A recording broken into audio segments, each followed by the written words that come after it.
Esa tarde aprendí que el miedo tiene sabor a sangre en la boca. Me llamo Luz María Castañeda. Tengo 66 años y durante mucho tiempo creí que el amor de una madre lo podía todo. Creí que ser buena bastaba. Creí que dar la vida entera por un hijo era suficiente para que él me respetara. Me equivoqué. Hoy voy a contarles algo que guardé durante años, algo que me avergonzaba admitir incluso ante mí misma, porque hay dolores que una esconde, no por cobardía, sino porque decirlos en voz alta es aceptar que el mundo en el que creíamos vivir nunca existió. Todo comenzó una tarde de octubre. Yo estaba en la cocina de mi casa, esa casa que compré con el sudor de 40 años trabajando como maestra. Las paredes olían a canela y café de olla, como siempre. Afuera, la bugambilia que planté cuando Tomás nació seguía floreciendo en el patio, morada, brillante, fiel. Escuché la puerta abrirse. Reconocí sus pasos de inmediato, pesados, apurados. «Mamá, tenemos que hablar»,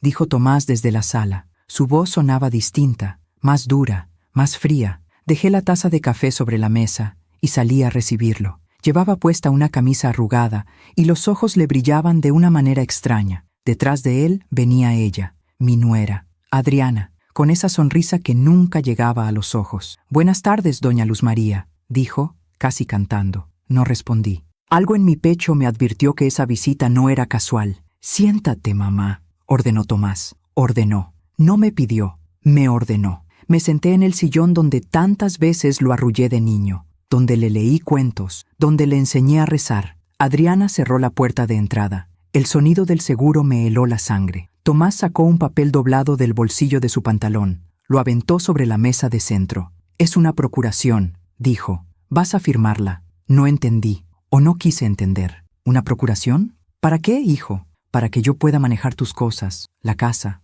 las cuentas, todo. Mi corazón comenzó a latir despacio, como si quisiera ahorrar fuerzas. «Tomás, esta casa es mía. Trabajé toda mi vida por ella». Él se inclinó hacia mí. Su rostro estaba tan cerca que pude oler el alcohol en su aliento. «Exacto, mamá. Trabajaste. Ya estás vieja. Ya no puedes con todo esto. Necesitas ayuda». «No necesito ayuda, hijo. Estoy bien». Adriana soltó una risita desde el otro lado de la sala. Esa risa me atravesó como un cuchillo. «Ay, doña Luz, no se ponga difícil. Es por su bien». Tomás se enderezó. Caminó hacia la repisa donde guardaba las fotografías familiares. Tomó una, la de su padre, mi esposo, el hombre que murió hace 12 años dejándome sola con la promesa de que nuestro hijo cuidaría de mí. ¿Crees que papá querría verte así? ¿Sola? ¿Terquita? Las lágrimas empezaron a quemarme los ojos, pero no las dejé salir. «Tu papá querría que yo decidiera sobre mi propia vida». Tomás dejó la fotografía sobre la mesa, demasiado fuerte.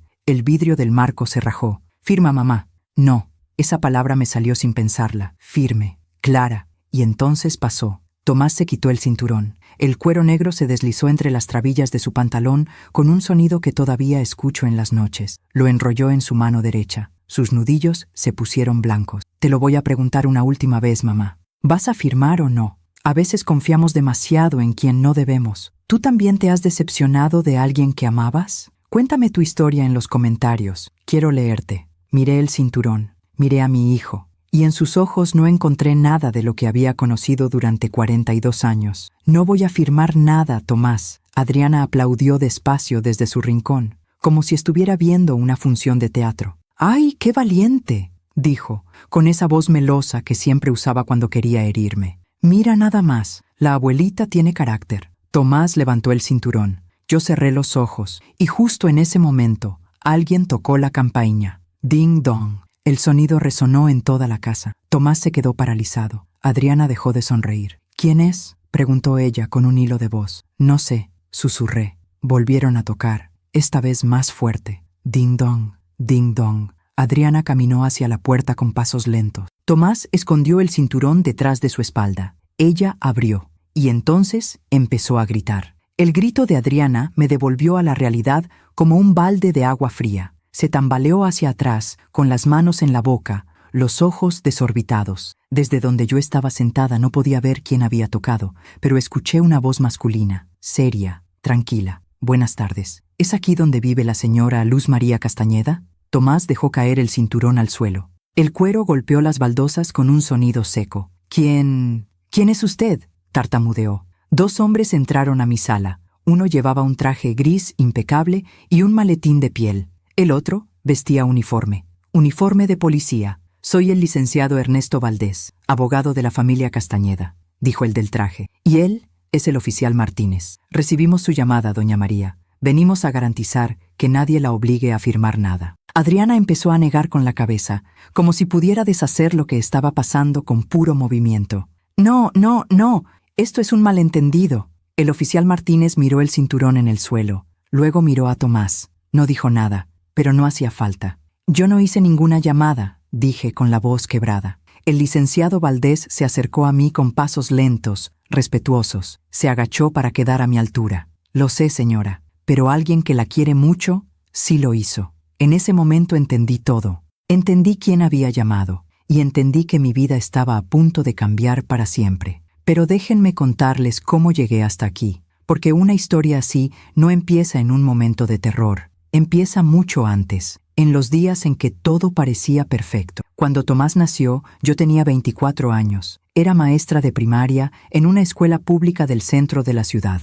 Mi esposo, Ricardo, trabajaba en una fábrica de textiles. No teníamos mucho, pero teníamos lo suficiente. Y teníamos amor. Recuerdo la mañana en que llevé a Tomás a casa por primera vez. Lo envolví en una cobija azul cielo que mi madre había tejido para él. Ricardo manejaba despacio, con tanto cuidado, como si el mundo entero fuera de cristal. «Ya está, mi amor», me dijo cuando llegamos. «Nuestra familia está completa». Y yo le creí. Criamos a Tomás con ternura y disciplina. Le enseñamos el valor del trabajo, del respeto, de la palabra dada. Todas las mañanas, antes de ir a la escuela, desayunábamos juntos en la mesa de la cocina. Pan dulce, chocolate caliente. Yo le preguntaba sobre sus sueños y él me contaba con esos ojos brillantes de niño que todavía cree que todo es posible. «Mamá, cuando sea grande voy a comprarte una casa enorme», me decía, con la boca llena de concha, con jardín y alberca. Yo le revolvía el pelo. «No necesito una casa enorme, mijo. Solo necesito que seas bueno». Ricardo se reía desde el otro lado de la mesa, leyendo el periódico con una taza de café en la mano. «Este niño te va a cumplir todo, Luz. Ya verás». Y yo quería creerle. Con toda el alma, quería creerle. Los domingos íbamos a misa, los tres. Tomás se ponía su camisa blanca y sus zapatos negros que siempre le quedaban un poco grandes porque yo los compraba pensando en que le duraran más tiempo. Nos sentábamos en la tercera banca, siempre la misma. Ricardo del lado del pasillo, yo en medio, Tomás junto a la pared, donde podía apoyar la cabeza en mi hombro cuando el sermón se hacía largo. Después de misa, caminábamos por el jardín de la plaza. Tomás corría detrás de las palomas, Ricardo me tomaba de la mano, y yo pensaba, con una certeza absoluta, que esa era la felicidad, esa y ninguna otra. Cuando Tomás cumplió 12 años, Ricardo le regaló una bicicleta roja. No era nueva, pero la había restaurado con sus propias manos. Le cambió las llantas, pintó el metal, ajustó los frenos. «Es tuya, hijo», le dijo. «Cuídala. Las cosas que uno cuida duran toda la vida». Tomás la abrazó como si fuera de oro puro. «Gracias, papá. Te prometo que la voy a cuidar siempre». Esa bicicleta duró 5 meses. Tomás la dejó afuera una noche de lluvia y se oxidó. Ricardo no le dijo nada, pero yo vi la tristeza en sus ojos y vi algo más, algo que en ese momento no quise nombrar. Decepción. Cuando Tomás tenía 17 años, Ricardo enfermó. Fue rápido, demasiado rápido. Un dolor en el pecho que al principio parecía indigestión. Luego mareos, luego el diagnóstico, el corazón. Pasó 2 meses en el hospital. Yo iba a verlo todas las tardes después de dar clases. Le llevaba gelatina de limón, su favorita. Le leía el periódico en voz alta. Le contaba chismes de los vecinos para hacerlo reír. Tomás iba menos, siempre tenía tarea, siempre tenía exámenes. Siempre había algo más importante. Una tarde, Ricardo me tomó la mano entre las suyas. Estaban frías, demasiado frías. «Luz, prométeme algo. Lo que sea, amor. Cuida a Tomás, pero no lo consientas demasiado. Ese niño necesita aprender que la vida duele». No entendí qué quería decir, o tal vez sí lo entendí, pero no quise aceptarlo. Ricardo murió un martes por la mañana. Yo estaba en la escuela cuando me llamaron. Para cuando llegué al hospital, ya era tarde. Me dejaron entrar a la habitación. Su cuerpo todavía estaba tibio. Le cerré los ojos, le besé la frente y le prometí en voz baja que cuidaría de nuestro hijo, que nunca le faltaría nada. Esa promesa fue mi primera equivocación. Después del funeral, Tomás cambió. Se volvió callado, distante. Pasaba horas encerrado en su cuarto escuchando música que yo no entendía. Dejó de desayunar conmigo, dejó de contarme sus cosas. Yo intenté acercarme. Le preparaba sus platillos favoritos, le planchaba la ropa, le dejaba dinero en el buró para sus gastos. «Mijo, si necesitas hablar, aquí estoy», le decía, tocando la puerta de su habitación. «Estoy bien, mamá», respondía siempre, sin abrir. Los años pasaron. Tomás terminó la preparatoria. Entró a la universidad a estudiar administración. Yo pagué cada colegiatura con mi sueldo de maestra. A veces tenía que hacer doble turno, dar clases particulares, vender tamales los fines de semana. No me importaba. Era mi hijo, mi único hijo. Cuando se graduó, hice una fiesta en el patio de la casa. Invité a todos los vecinos. Preparé mole, arroz, frijoles, aguas frescas. Colgué banderines de colores entre los árboles. Tomás llegó tarde. Y llegó con ella, Adriana. Era alta, delgada, con el pelo teñido de rubio y uñas largas pintadas de rojo. Llevaba un vestido ajustado y tacones altísimos. Me saludó con 2 besos en el aire, sin tocarme realmente. «Mucho gusto, señora. Tomás me ha hablado mucho de usted». Mentira. Lo supe de inmediato. Tomás nunca hablaba de mí. «El gusto es mío», respondí sonriendo. Pero algo dentro de mí se encogió. Algo antiguo. Algo que mi madre solía llamar el ojo de la experiencia. Esa noche, después de que todos se fueron, Tomás se quedó ayudándome a recoger los platos. Era la primera vez en meses que estábamos solos. «Me gusta Adriana», le dije, aunque no era del todo cierto. «Va a ser mi esposa, mamá». Se me cayó un vaso. Se hizo pedazos contra el suelo de la cocina. «¿Tu esposa? ¿Ya lo decidieron?» «Sí.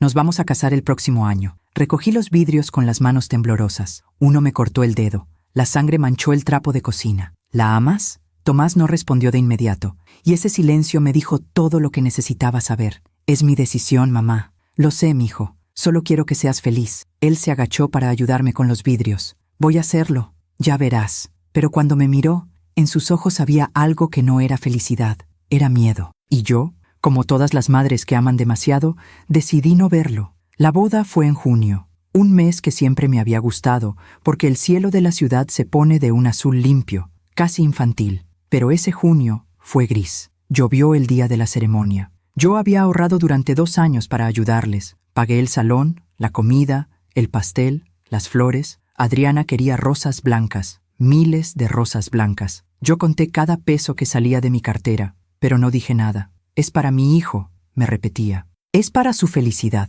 La noche antes de la boda, Tomás vino a casa, solo. Se sentó en la mesa de la cocina, donde tantas veces habíamos desayunado juntos, y se quedó mirando la taza de café que le había servido sin probarla. «¿Estás nervioso, mijo?», le pregunté, sentándome frente a él. Asintió despacio. «Es normal. Tu papá también estuvo nervioso el día de nuestra boda. Se equivocó 3 veces con los votos». Intenté sonreír. Tomás no me devolvió la sonrisa. «Mamá», comenzó, y luego se detuvo. «Dime, hijo, lo que sea». Levantó la vista. Sus ojos eran los mismos de cuando tenía 5 años y venía corriendo a abrazarme después de la escuela. Pero ahora había algo roto en ellos. «¿Tú crees que papá estaría orgulloso de mí?». La pregunta me atravesó como un alambre caliente. «Claro que sí, Tomás. Tu papá te amaba más que a nada en este mundo. Pero yo no fui a verlo tanto como debí. Cuando estuvo en el hospital, me levanté de mi silla y rodeé la mesa para abrazarlo. Puse mis manos sobre sus hombros. Eran anchos ahora, fuertes. Ya no era mi niño pequeño,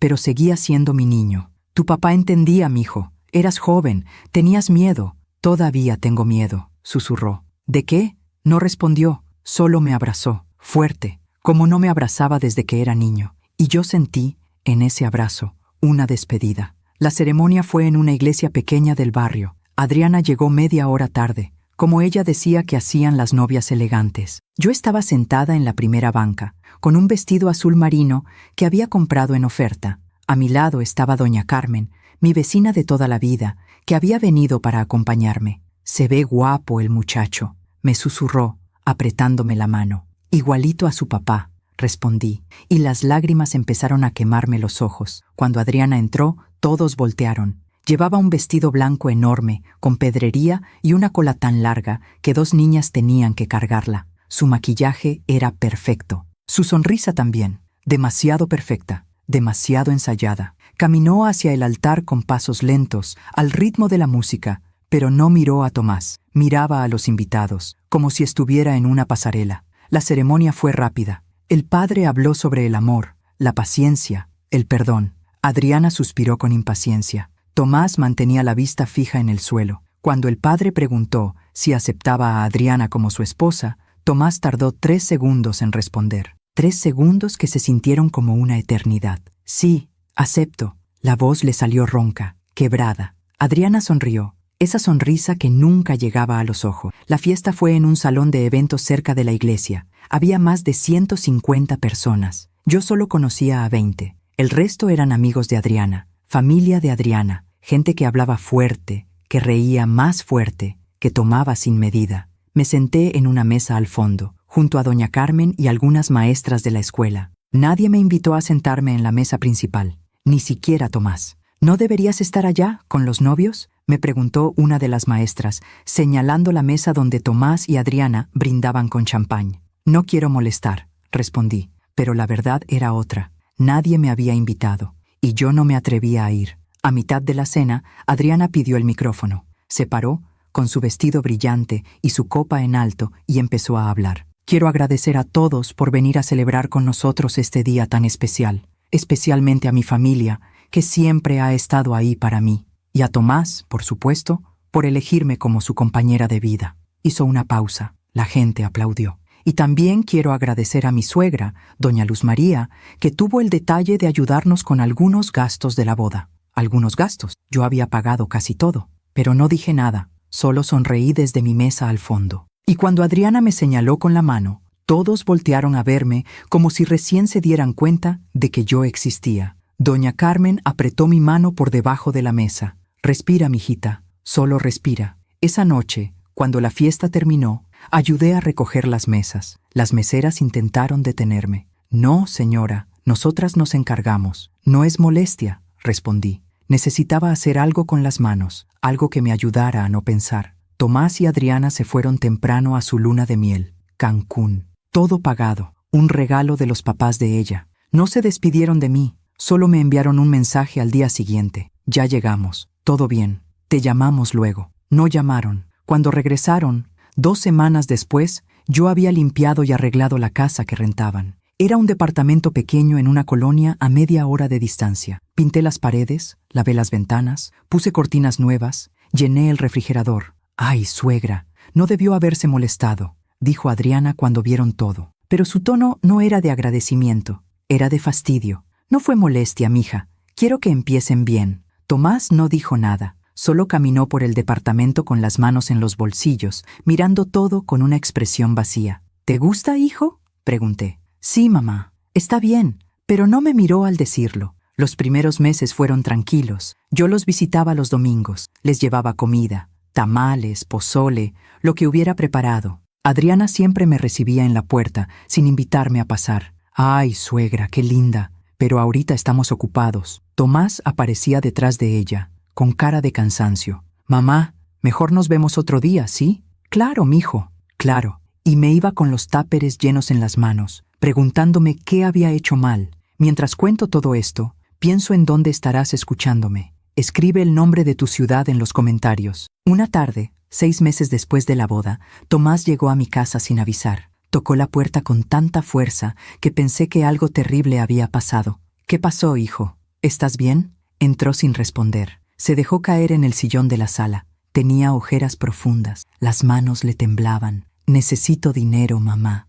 ¿Dinero? ¿Para qué? Para pagar unas deudas. ¿Qué deudas, Tomás? Se pasó las manos por la cara. Adriana sacó unas tarjetas de crédito. Compró muchas cosas. Ropa, zapatos, no sé. Y ahora no podemos pagar. Sentí que el suelo se movía debajo de mis pies. ¿Cuánto deben? 20,000 pesos. 20,000 pesos. Casi 3 meses de mi sueldo. Hijo, yo no tengo ese dinero. Sí lo tienes, mamá. Sé que tienes ahorros. Era cierto. Tenía ahorros. Los había guardado durante años para mi retiro, para cuando ya no pudiera trabajar. Tomás, ese dinero es para... ¿Para qué, mamá? ¿Para qué lo vas a usar si vives sola? Yo soy tu familia. Yo debería ser tu prioridad. Sus palabras me golpearon como piedras. Tú siempre has sido mi prioridad, mijo. Siempre. Entonces ayúdame, por favor. Miré a mi hijo. Miré al hombre en el que se había convertido, y no reconocí nada en él, pero era mi hijo, y yo le había prometido a Ricardo que lo cuidaría. Está bien, susurré.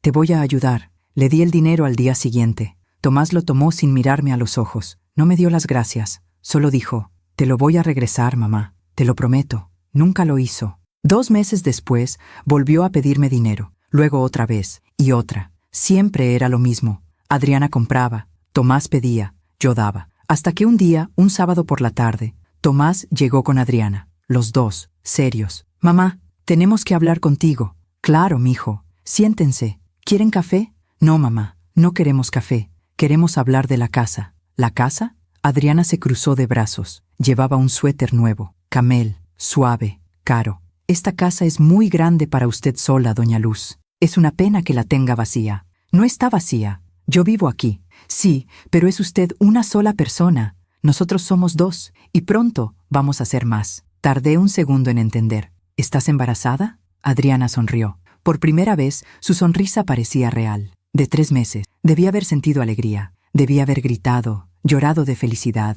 abrazado a mi hijo. Pero lo único que sentí fue miedo. Felicidades, dije con voz plana. Gracias, suegra. Por eso necesitamos más espacio. Y pensamos que lo más lógico sería que usted se viniera a vivir con nosotros al departamento. Y nosotros nos quedamos aquí. El mundo se detuvo. ¿Qué? Tomás se inclinó hacia adelante. Puso sus manos sobre mis rodillas. Mamá, piénsalo. El departamento es más chico, más fácil de mantener. Y aquí hay 3 recámaras. El bebé necesita su propio cuarto. Tomás, esta es mi casa. Yo la compré. Yo la pagué. Lo sé, mamá. Nadie te está quitando nada. Solo te estamos pidiendo que nos la prestes. Por un tiempo. ¿Por un tiempo? ¿Y después qué? Adriana suspiró con impaciencia. Ay, doña Luz, no sea dramática. Solo queremos lo mejor para su nieto. Miré a Tomás. Busqué en sus ojos alguna señal del niño que había sido. Del niño que corría detrás de las palomas en la plaza. Del niño que me prometía comprarme una casa enorme cuando fuera grande.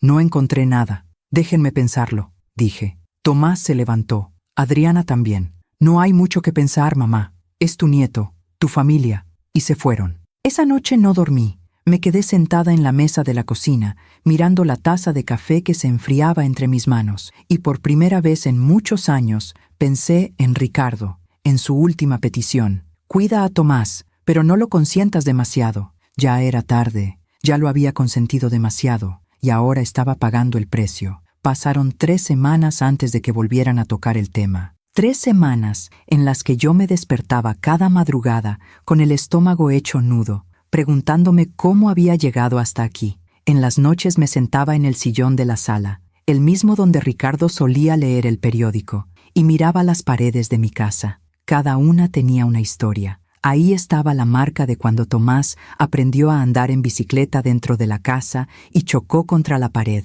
Ahí la mancha de café que nunca pude quitar del piso. Ahí la fotografía de nuestra boda, con Ricardo sonriendo y yo con el vestido blanco que mi mamá había cosido con sus propias manos. Esta casa era mi vida entera, y mi hijo quería que se la entregara. Una tarde llegaron sin avisar, los 2. Adriana traía una blusa suelta de color rosa que marcaba apenas su vientre de 4 meses. Tomás llevaba un folder amarillo en la mano. Mamá, tenemos buenas noticias, dijo él, sentándose en el sillón sin que yo lo invitara. ¿Qué noticias? Adriana se acomodó a su lado, poniendo la mano sobre su panza en ese gesto que todas las embarazadas hacen cuando quieren que la gente note su estado. Ya sabemos que es el bebé, anunció con voz cantarina. Es niña. Debí sentir algo. Emoción, ternura, esperanza. Pero lo único que sentí fue un vacío helado en el pecho. ¡Qué bien, mija! ¡Felicidades! Tomás abrió el folder y sacó unos papeles. Los puso sobre la mesa de centro. Hablamos con un abogado, mamá. Y nos dijo que la forma más fácil de hacer esto es que tú me des un poder notarial. Así yo puedo administrar la casa, hacer los cambios que necesitemos, y tú te quedas tranquila en el departamento sin tener que preocuparte por nada. Tomé los papeles con manos temblorosas. Las letras bailaban frente a mis ojos, palabras que no entendía, cláusulas, términos legales. ¿Poder notarial? ¿Para qué necesitas eso, hijo? Para poder remodelar, mamá. Queremos hacer un cuarto para la niña, pintarlo de rosa, poner un tapete suave, ya sabes, cosas de bebés. Pero esta casa es mía, Tomás. Si quieren remodelar, Podemos hacerlo juntos. No necesitas un poder. Adriana soltó una risita, esa risita que ya me ponía los nervios de punta. Ay, doña Luz, es que usted no entiende cómo funcionan estas cosas. Si la casa está a su nombre, necesitamos permisos para todo. Es más fácil si Tomás puede decidir. ¿Decidir qué? Todo, mamá, intervino Tomás. Lo que sea mejor para la casa, para la niña, para la familia. Miré los papeles, luego miré a mi hijo. Dame unos días para pensarlo. La sonrisa de Adriana desapareció. ¿Unos días? ¿Para qué? No confía en su propio hijo. No es eso, mija. Es que nada, suegra. O confía en nosotros o no confía. No hay punto medio. Tomás puso su mano sobre la de Adriana, como intentando calmarla. Mamá, si no quieres firmar, no firmes. Nosotros nos las arreglaremos, de alguna manera, aunque sea difícil. Aunque el bebé tenga que dormir en nuestra recámara, porque no tenemos dinero para mudarnos a un lugar más grande. Sentí el golpe de culpa como una bofetada. No dije que no iba a firmar, hijo. Solo pedí unos días. Está bien, mamá. Tómate tu tiempo. Pero el tono de su voz decía lo contrario. Se fueron dejando los papeles sobre la mesa. Esa noche no pude cenar. Me quedé sentada mirando ese folder amarillo como si fuera una bomba a punto de explotar. 2 días después, doña Carmen vino a visitarme. Ella siempre sabía cuándo algo andaba mal. Llegó con una olla de caldo de pollo y una bolsa de pan. «Ay, Luz María, te ves terrible. ¿Qué te pasa?» Le conté todo. Las deudas, los pedidos de dinero, la casa, el poder notarial. Doña Carmen dejó la taza de café sobre la mesa con más fuerza de la necesaria. «¿Y tú qué piensas hacer?» «No sé, Carmen. Es mi hijo. Es mi nieta. Es tu casa, Luz. Tu vida entera está en esta casa. Lo sé. Pero si no los ayudo, ¿qué clase de abuela soy?» Doña Carmen me tomó de las manos. Las suyas eran ásperas, llenas de años de trabajo y sacrificio, como las mías. «Escúchame bien, mijita. Yo crié 4 hijos. 4. Y te voy a decir algo que aprendí a la mala. El amor de madre tiene que tener límites, porque si no los tiene, los hijos se lo comen todo, todo, hasta que no queda nada de ti. Pero es que no quiero que mi nieta sufra por mi culpa. Esa niña no va a sufrir porque tú no les des tu casa, Luz. Va a sufrir si crece viendo que sus papás pueden manipular a la abuela para conseguir lo que quieren. ¿Eso es lo que quieres enseñarle?» No respondí, porque no tenía respuesta. Doña Carmen se quedó conmigo hasta tarde. Cuando se fue, me abrazó fuerte en la puerta.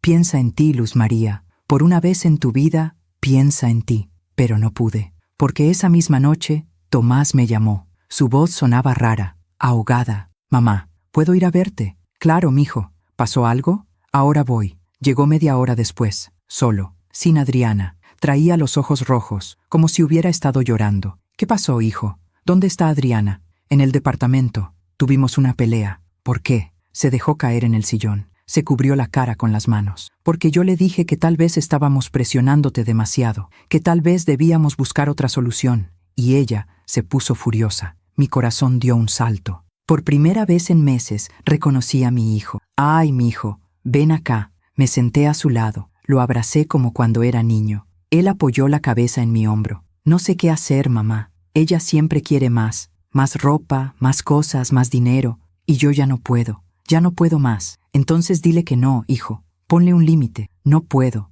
Está embarazada. Si me pongo difícil, me dice que se va a ir, que se va a llevar a la niña. Y yo no quiero perder a mi hija antes de conocerla». Sentí que algo se quebraba dentro de mí. Mi hijo estaba atrapado, y yo era la única que podía salvarlo. O eso creí. «Está bien, Tomás. Voy a firmar los papeles». Levantó la cabeza. Me miró con los ojos brillantes. «¿En serio, mamá?» «En serio, pero con una condición, la que sea. Que tú te quedes con la casa, pero que sea solo tuya, no de Adriana, solo tuya. Y cuando la niña nazca, yo quiero verla. Quiero ser parte de su vida». «Claro, mamá. Claro que sí. Te lo prometo». Me abrazó fuerte, tan fuerte que apenas podía respirar. Y yo sentí, por un momento, que había tomado la decisión correcta. Me equivoqué. Firmé los papeles una semana después. Fuimos a la notaría los 3, Tomás, Adriana y yo. El notario leyó todo el documento en voz alta. Palabras largas, complicadas. Yo solo escuchaba a medias. «¿Entiende usted, señora Castañeda,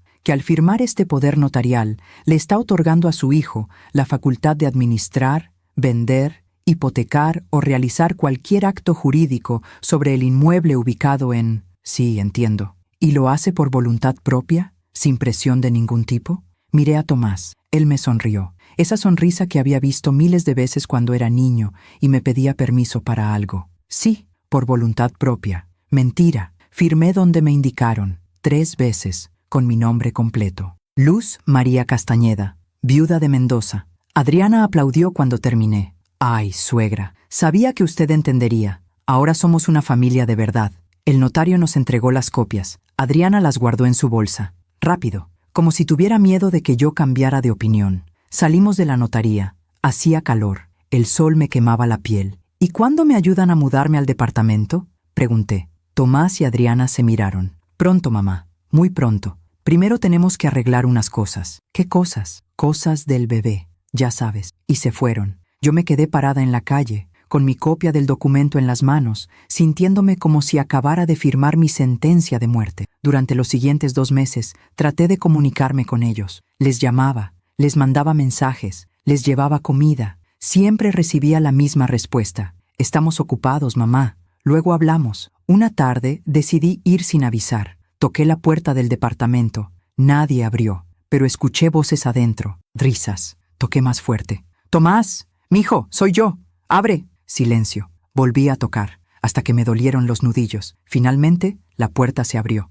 Adriana apareció con una bata de seda, el pelo suelto, maquillaje perfecto. «Ay, suegra, ¿qué hace aquí? Vine a verlos. Hace semanas que no sé de ustedes. Es que hemos estado muy ocupados con los preparativos del bebé. ¿Puedo pasar?» «No es buen momento, doña Luz. Solo será un ratito. Quiero ver a Tomás. Tomás está descansando». «Por favor, Adriana». Ella suspiró. Abrió la puerta apenas lo suficiente para que yo pudiera ver el interior. El departamento estaba lleno de cajas, cajas nuevas, con logos de tiendas caras, ropa de bebé, muebles, juguetes. ¿De dónde sacaron dinero para todo esto?, pregunté. Adriana sonrió, esa sonrisa que ya conocía tan bien. «De la hipoteca de su casa, suegra. ¿No se lo dijo Tomás?». El mundo se detuvo. «¿Qué hipoteca?». «Pues la que Tomás sacó la semana pasada, con el poder notarial que usted le dio. Nos prestaron 500,000 pesos para la niña. Para empezar bien, 500,000 pesos. Mi casa, la casa que había pagado durante 40 años, la casa donde había criado a mi hijo,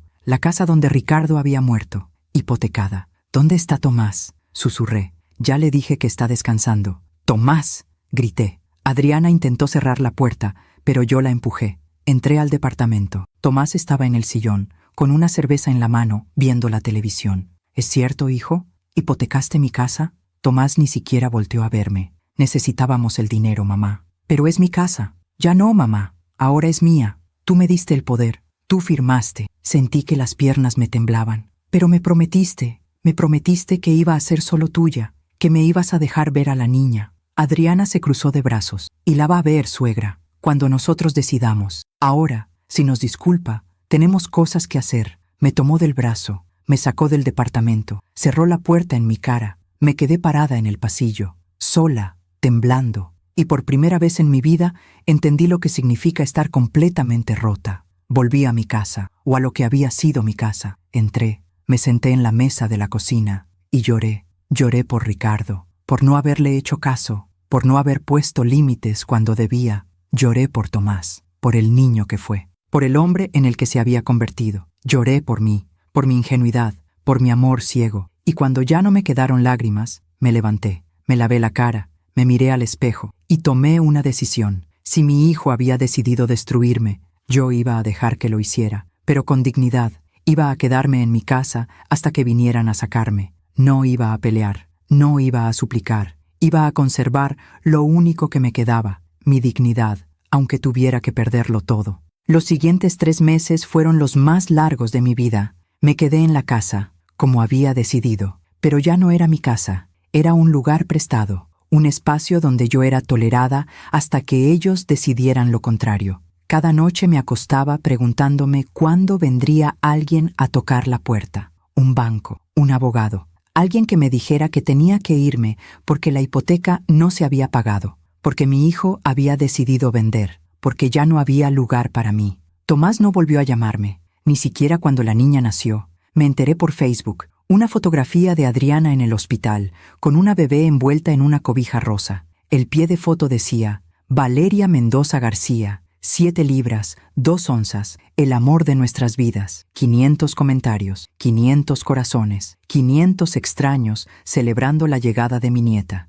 Y yo, la abuela, me enteraba por una red social. Lloré esa noche hasta quedarme dormida y soñé con Ricardo. Lo vi sentado en el sillón de la sala, leyendo el periódico como solía hacer. Me miró por encima de las páginas y me dijo: «Ya es hora, Luz, ya es hora de que te defiendas». Desperté con el corazón acelerado y las sábanas empapadas de sudor. Una semana después del nacimiento de Valeria, fui al departamento. Llevaba un regalo envuelto en papel rosa, un osito de peluche que había comprado con el poco dinero que me quedaba de mi último sueldo. Ya me había jubilado de la escuela. Mi pensión era pequeña, apenas me alcanzaba para la comida. Toqué la puerta. 1 vez, 2 veces, 3. Nadie abrió, pero escuché el llanto de la bebé adentro. Un llanto agudo, desesperado. Toqué más fuerte. «Adriana, Tomás, soy yo. Solo quiero conocer a mi nieta». El llanto se detuvo. Escuché pasos. La puerta se abrió apenas una rendija. El ojo de Adriana apareció en el espacio.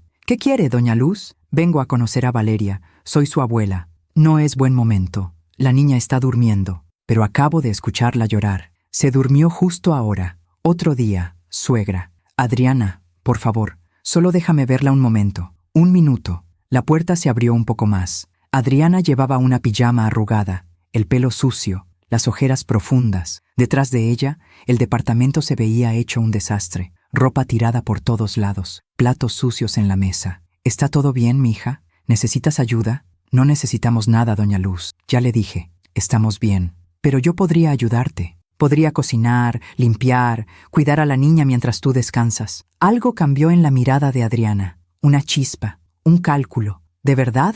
Claro, mija. Para eso están las abuelas. Ella abrió la puerta completamente. Me dejó entrar. El departamento olía a leche agria y pañales sucios. Las cortinas estaban cerradas. La luz era tenue, casi triste. «Está en la recámara», dijo Adriana, señalando hacia el fondo. Caminé despacio, con el corazón latiéndome en la garganta. Empujé la puerta de la recámara. Y ahí estaba. Valeria, mi nieta, dormida en una cuna blanca, con los puñitos cerrados junto a su carita. Tenía el pelo oscuro, como Tomás cuando nació, las cejas finas, la nariz pequeña. Era perfecta. Me acerqué sin hacer ruido. Me quedé mirándola durante lo que parecieron horas, pero probablemente fueron solo minutos. Sentí algo que no había sentido en meses. Esperanza. «Es hermosa», susurré. Adriana apareció detrás de mí. «Sí, se parece a Tomás». «¿Dónde está él?» «Trabajando. Siempre está trabajando». «¿Y tú cómo estás, mija? ¿Estás descansando?» Adriana se sentó en la cama. De pronto se veía muy joven,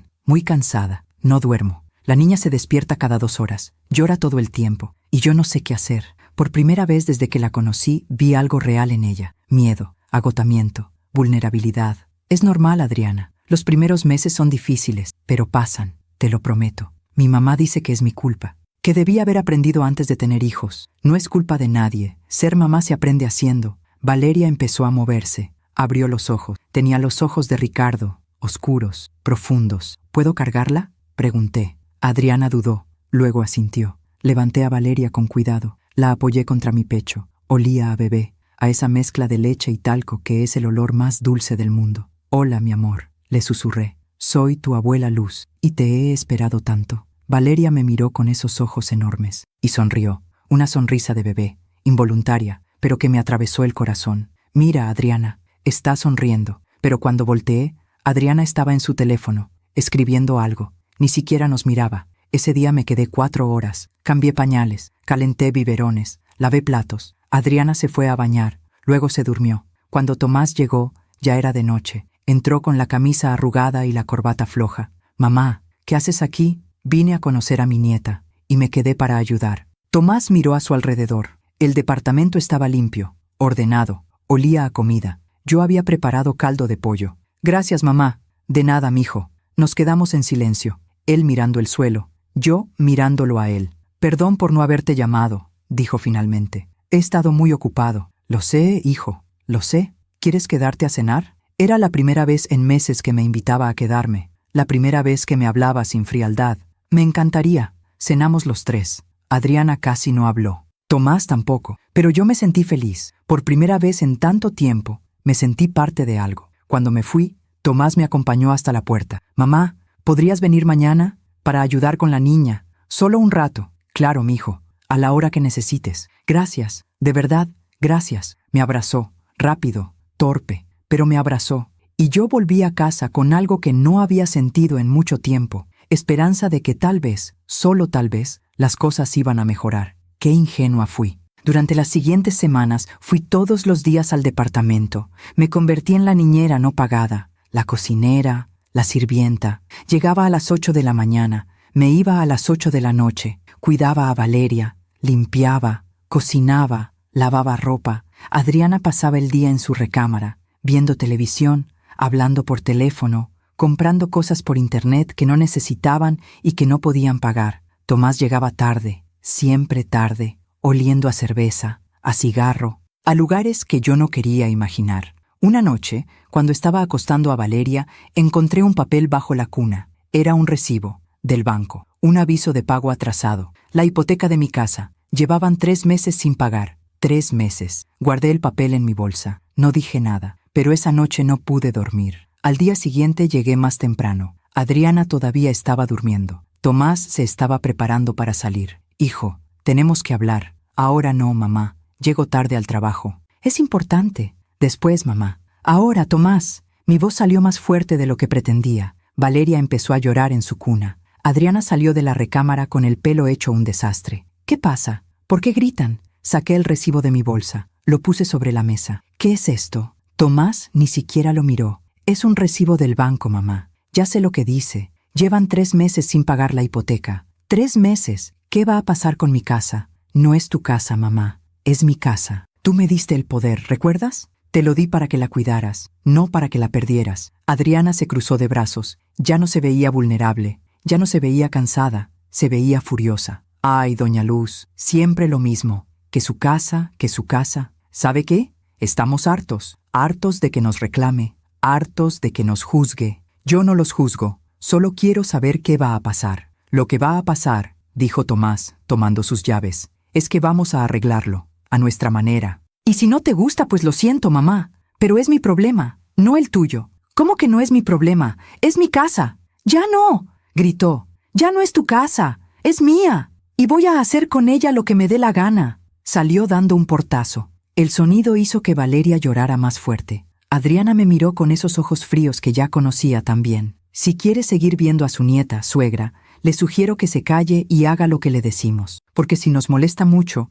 no va a volver a poner un pie en esta casa. ¿Entendió?» Asentí, con lágrimas en los ojos, con el corazón roto, pero asentí, porque Valeria era lo único que me quedaba, la única razón por la que valía la pena seguir levantándome cada mañana. Y Adriana lo sabía. Esa tarde, mientras Valeria dormía en mis brazos, marqué un número que tenía guardado hacía años. Era el número del licenciado Ernesto Valdés, el abogado que había llevado el testamento de Ricardo cuando murió. Un hombre bueno, honesto, de esos que ya no abundan, contestó al tercer timbrazo. «Bueno, licenciado Valdés, habla Luz María Castañeda». «Doña Luz, qué gusto escucharla. ¿Cómo está?» «Mal, licenciado, muy mal, y necesito su ayuda». Le conté todo. El poder notarial, la hipoteca, las amenazas, el miedo. Él escuchó en silencio. Cuando terminé, suspiró. «Doña Luz, esto es grave, muy grave. Su hijo está cometiendo abuso patrimonial y usted tiene derecho a defenderse. Pero él es mi hijo, licenciado. No quiero meterlo en problemas, entiendo,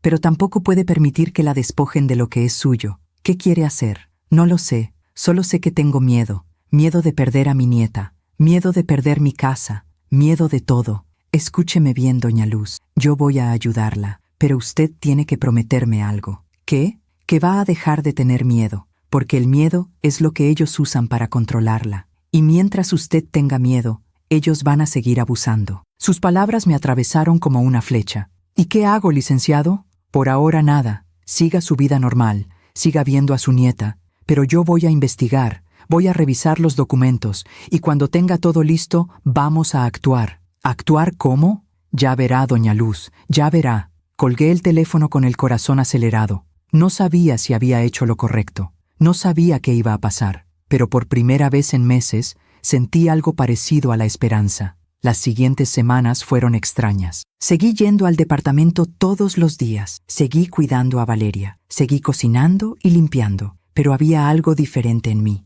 Una fuerza callada. Una decisión silenciosa. Ya no iba a dejar que me pisotearan. Ya no. Una tarde, mientras cambiaba el pañal de Valeria, encontré otro papel. Esta vez no era un recibo. Era un folleto. De una agencia de bienes raíces. Vendemos su propiedad en 30 días. Sin complicaciones, mejor precio del mercado. Alguien había marcado con un círculo rojo la palabra vendemos. Sentí que el suelo se abría bajo mis pies. Iban a vender mi casa, iban a venderla, y yo no tenía forma de impedirlo. Esa noche, cuando llegué a la casa, todo se veía diferente, como si ya no me perteneciera, como si las paredes supieran que pronto iban a tener otros dueños. Me senté en la mesa de la cocina, en el mismo lugar donde tantas veces había desayunado con Tomás, donde Ricardo me había dicho que me amaba, donde había planeado toda mi vida, y por primera vez permití que la rabia entrara, no solo tristeza, no solo dolor, rabia contra Tomás por traicionarme,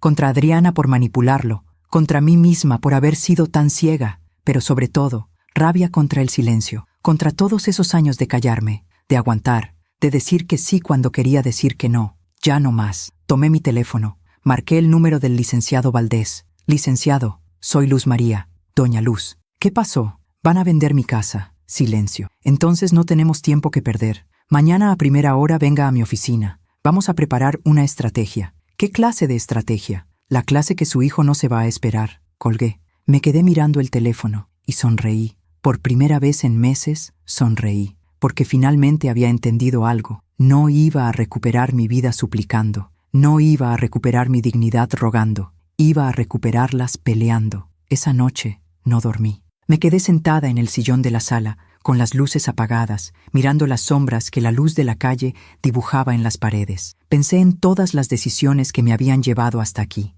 En cada vez que dije sí cuando debí decir no. En cada límite que no puse. En cada señal que ignoré. Ricardo me lo había advertido. Desde su cama de hospital, con el corazón fallándole, me lo había dicho. No lo consientas demasiado. Y yo no le hice caso, porque creí que el amor de madre era infinito, que no tenía condiciones, que debía darlo todo sin esperar nada a cambio. Pero me equivoqué. El amor sin límites no es amor, es autodestrucción. Cuando amaneció, me preparé como si fuera a la guerra. Me bañé. Me puse el vestido azul marino que había usado para la boda de Tomás. Me maquillé por primera vez en meses. Me peiné. Me miré al espejo y reconocí a la mujer que había sido antes de perderme en el papel de madre sacrificada. Luz María Castañeda, maestra jubilada, viuda, propietaria de una casa que había pagado con 40 años de trabajo, y nadie me la iba a quitar sin pelear. Llegué a la oficina del licenciado Valdés a las 9 de la mañana. Su despacho estaba en un edificio antiguo del centro, con pisos de mosaico y escaleras de madera que crujían con cada paso. La secretaria me hizo pasar inmediatamente. El licenciado Valdés era un hombre de unos 60 años, con el pelo completamente blanco y unos lentes gruesos que le daban aspecto de búho sabio. Me recibió con una sonrisa amable y me ofreció café. Doña Luz, siéntese por favor. Cuénteme todo con calma. Le conté todo, desde el principio. La boda, las deudas, el poder notarial, la hipoteca, los pagos atrasados, el folleto de la agencia de bienes raíces. Él escuchó tomando notas en una libreta amarilla. Cuando terminé, se quitó los lentes y se frotó los ojos. Doña Luz, su caso es complejo, pero no es imposible. Lo primero que necesitamos hacer es revocar ese poder notarial. ¿Se puede hacer eso? Sí. Usted lo otorgó, usted puede revocarlo, pero tiene que hacerlo ante notario público. Y su hijo va a enterarse inmediatamente. ¿Y si él se enoja? ¿Y si no me deja ver a mi nieta? El licenciado Valdés me miró con esos ojos que habían visto demasiadas tragedias familiares. Esa es la pregunta que todas las abuelas en su situación me hacen. Y la respuesta siempre es la misma. Si usted no se defiende ahora, va a perder todo. La casa, la dignidad y eventualmente la nieta también. Porque cuando su hijo venda la casa y se gaste el dinero, ¿quién cree que va a venir a pedirle más? Tenía razón. ¿Qué tengo que hacer? Primero, vamos a sacar copias de todos los documentos, el poder notarial, la escritura de la casa, los recibos de los pagos atrasados, todo lo que tenga. Luego vamos a presentarnos ante el notario para revocar el poder. Y finalmente, vamos a presentar una denuncia por abuso patrimonial y tentativa de despojo. ¿Una denuncia? ¿Contra mi hijo? Sí, doña Luz, contra su hijo, porque lo que él está haciendo es un delito, y usted tiene derecho a defenderse. Las lágrimas empezaron a quemarme los ojos. Licenciado, yo no quiero meterlo en problemas, solo quiero recuperar mi casa, poder vivir en paz mis últimos años. Lo sé. Y por eso vamos a intentar primero la vía pacífica. Vamos a notificarle que el poder ha sido revocado y vamos a darle la oportunidad de entregar la casa sin problemas. Si él acepta, no habrá denuncia. Si no acepta, ¿entonces qué? Entonces vamos a tribunales y ahí un juez decidirá. Respiré profundo. Pensé en Tomás, en el niño que había sido, en el hombre en el que se había convertido y tomé la decisión más difícil de mi vida. Está bien, licenciado, hagámoslo. Pasamos las siguientes 2 horas reuniendo documentos, copias, firmas, declaraciones. A las 12 del día fuimos a la notaría, la misma notaría donde había firmado el poder hace meses. El notario me reconoció. Señora Castañeda, ¿en qué puedo ayudarla? Vengo a revocar el poder notarial que otorgué a mi hijo. El notario miró al licenciado Valdés, luego me miró a mí. ¿Está segura? Este es un acto jurídico serio. Una vez que lo revoque, su hijo ya no podrá actuar en su nombre. Estoy segura. ¿Lo hace por voluntad propia, sin presión de ningún tipo? Miré al licenciado Valdés. Él asintió despacio. Lo hago por voluntad propia. Y esta vez es verdad. Firmé donde me indicaron. 1 vez, 2 veces, 3 veces. El notario selló los documentos. Listo. El poder ha sido revocado. Su hijo será notificado en las próximas 24 horas. Salimos de la notaría. El sol de mediodía me quemaba la cara, pero por primera vez en meses sentí algo parecido a la libertad.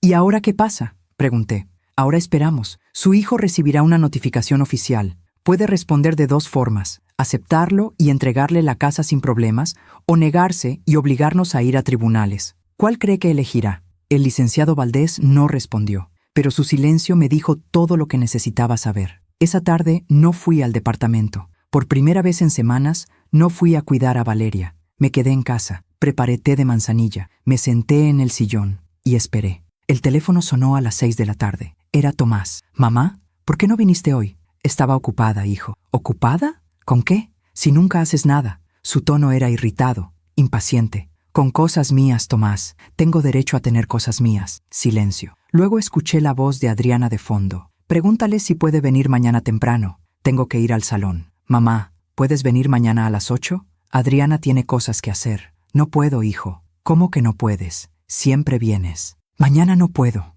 «Mamá, no seas así. Nos estás dejando colgados». Algo dentro de mí se rompió, pero no de tristeza, de rabia. ¿Que yo los estoy dejando colgados? ¿En serio, Tomás? ¿Eso me vas a decir? ¿Qué te pasa? ¿Por qué estás así? Porque estoy cansada, hijo. Cansada de que me uses. Cansada de que solo me busques cuando necesitas algo. Ay, mamá, no seas dramática. No soy dramática, soy realista. Y la realidad es que no voy a ir mañana, ni pasado, ni nunca más. Hasta que tú y yo tengamos una conversación seria sobre todo lo que está pasando. ¿Conversación sobre qué? Sobre la hipoteca, sobre los pagos atrasados, sobre tus planes de vender mi casa. Silencio. Un silencio largo, pesado. ¿Quién te dijo eso? Encontré el folleto de la agencia de bienes raíces, Tomás, debajo de la cuna de Valeria. Mamá, yo te puedo explicar. No quiero explicaciones, quiero soluciones. O mejor dicho, quiero mi casa de vuelta. No puedes hacer eso. El poder notarial ya no existe. Lo revoqué esta mañana. El silencio que siguió fue ensordecedor. ¿Qué hiciste qué? Revoqué el poder notarial. Ya no puedes actuar en mi nombre. Ya no puedes vender mi casa. Ya no puedes hacer nada sin mi permiso. No puedes hacer eso. Ya lo hice. Y vas a recibir una notificación oficial en las próximas horas. Escuché un golpe, como si Tomás hubiera aventado algo contra la pared. ¿Sabes lo que acabas de hacer, mamá? ¿Sabes lo que esto significa? Significa que recuperé el control de mi vida. Significa que nos jodiste. Eso significa, porque ahora no vamos a poder pagar la hipoteca, y el banco va a quitarnos la casa, y vamos a quedar en la calle. ¿Eso es lo que quieres? Lo que quiero es que dejes de culparme por tus decisiones, Tomás. Tú sacaste esa hipoteca. Tú dejaste de pagar. Tú decidiste gastar el dinero en cosas que no necesitaban. Yo no tengo la culpa de eso. Eres mi madre. Se supone que debes ayudarme. Te he ayudado toda tu vida, hijo. Pero ya no más. No de esta forma.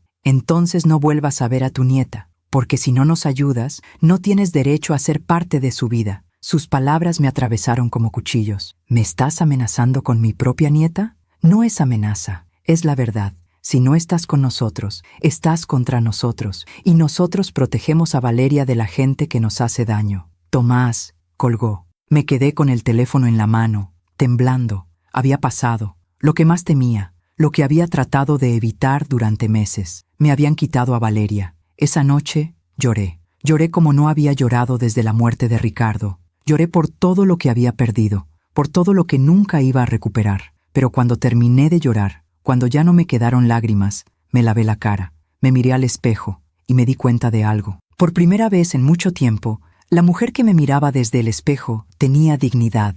Había perdido a mi hijo, había perdido a mi nieta, probablemente iba a perder mi casa, pero no había perdido mi alma. Y eso era lo único que importaba. Al día siguiente, sonó el timbre a las 10 de la mañana. Era el licenciado Valdés, pero no venía solo, venía con un policía. «Doña Luz, ¿podemos pasar?» «Claro, licenciado». «¿Pasó algo?» Entraron a la sala. El policía se quedó de pie junto a la puerta. El licenciado se sentó frente a mí. Su hijo recibió la notificación hace 2 horas y respondió. ¿Qué dijo? Que no piensa entregar la casa, que el poder notarial fue válido y que todo lo que hizo bajo ese poder también es válido, y que va a demandarla a usted por revocarlo sin su consentimiento. Sentí que el piso se movía. ¿Puede hacer eso? Puede intentarlo, pero no va a ganar. El problema, doña Luz, es otro. ¿Cuál? El licenciado intercambió una mirada con el policía. Su hijo me contactó hace 1 hora. Amenazó con venir a la casa, con obligarla a firmar una nueva procuración. Dijo que no iba a permitir que usted lo destruyera. ¿Obligarme cómo? No lo especificó. Por eso trajimos al oficial Martínez, para garantizar su seguridad. ¿Mi seguridad?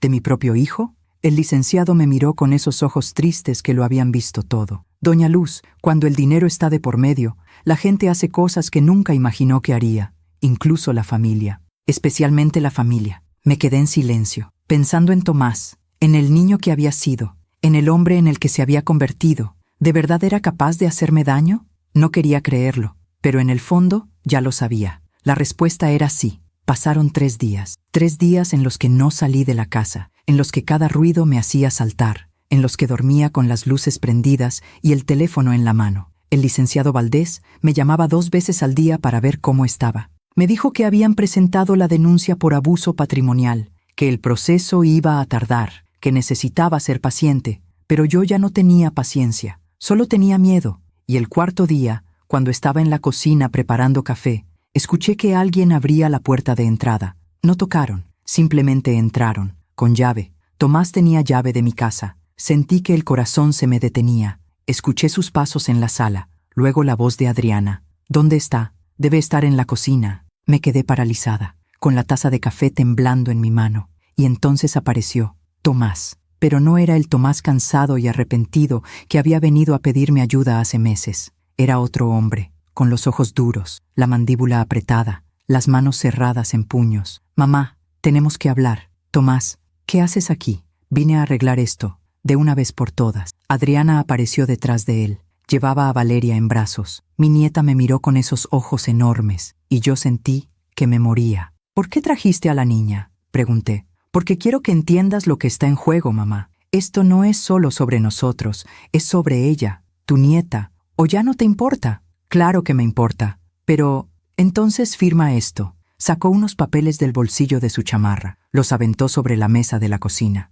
Reconocí el formato. Era una procuración. Otra vez. «No voy a firmar eso, Tomás». «Sí vas a firmar». «No». Tomás dio un paso hacia mí. Su rostro estaba a centímetros del mío. «Escúchame bien, mamá. O firmas eso ahora mismo, o no vuelves a ver a Valeria. Nunca. ¿Me entendiste? Nunca». Las lágrimas empezaron a rodar por mis mejillas. «No me hagas esto, hijo. Por favor. Tú me lo hiciste a mí primero. Revocaste el poder. Presentaste una denuncia. Me traicionaste. Yo no te traicioné, solo me defendí. Es lo mismo». «No, Tomás. No es lo mismo». Adriana se acercó. Puso a Valeria frente a mi cara. La niña extendió sus manitas hacia mí. «Mira, suegra. Mira lo que estás perdiendo. Tu nieta, tu familia, todo. ¿Vale la pena? ¿Vale la pena una casa vieja por esto?» Mis manos temblaban. Mi corazón latía tan fuerte que pensé que iba a estallar. Y entonces Tomás hizo algo que nunca imaginé. Se quitó el cinturón. El cuero negro se deslizó entre las trabillas del pantalón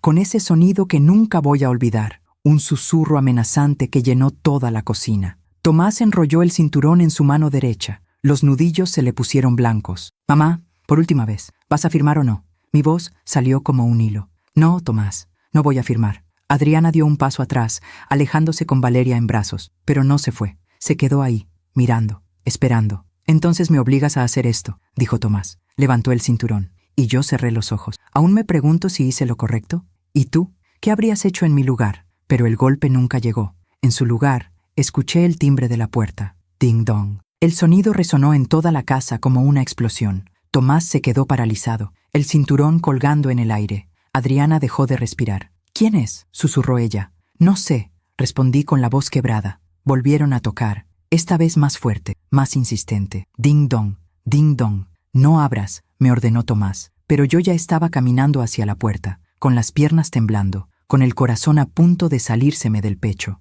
«Mamá, te dije que no abras». No le hice caso. Llegué a la puerta. Puse la mano en el picaporte. Respiré profundo y abrí. Adriana empezó a gritar. En la puerta estaba el licenciado Valdés, vestido con su traje gris impecable, su maletín de piel en la mano, y a su lado, el oficial Martínez, con su uniforme azul, su placa brillando bajo el sol de la tarde. «Buenas tardes, doña Luz», dijo el licenciado con voz tranquila. «¿Está todo bien?». No pude responder. Las lágrimas empezaron a rodar por mis mejillas sin control. El oficial Martínez miró hacia el interior de la casa. Vi cómo sus ojos se posaron en Tomás, en el cinturón que todavía sostenía en la mano. «Señor, ¿puede soltar eso, por favor?», dijo con voz firme pero calmada. Tomás dejó caer el cinturón al suelo. El cuero golpeó las baldosas con un sonido que me atravesó. «Esto es un malentendido», empezó a decir Adriana. «Nosotros solo veníamos a hablar con mi suegra». «¿A hablar?», interrumpió el licenciado Valdés. «¿Con un cinturón?».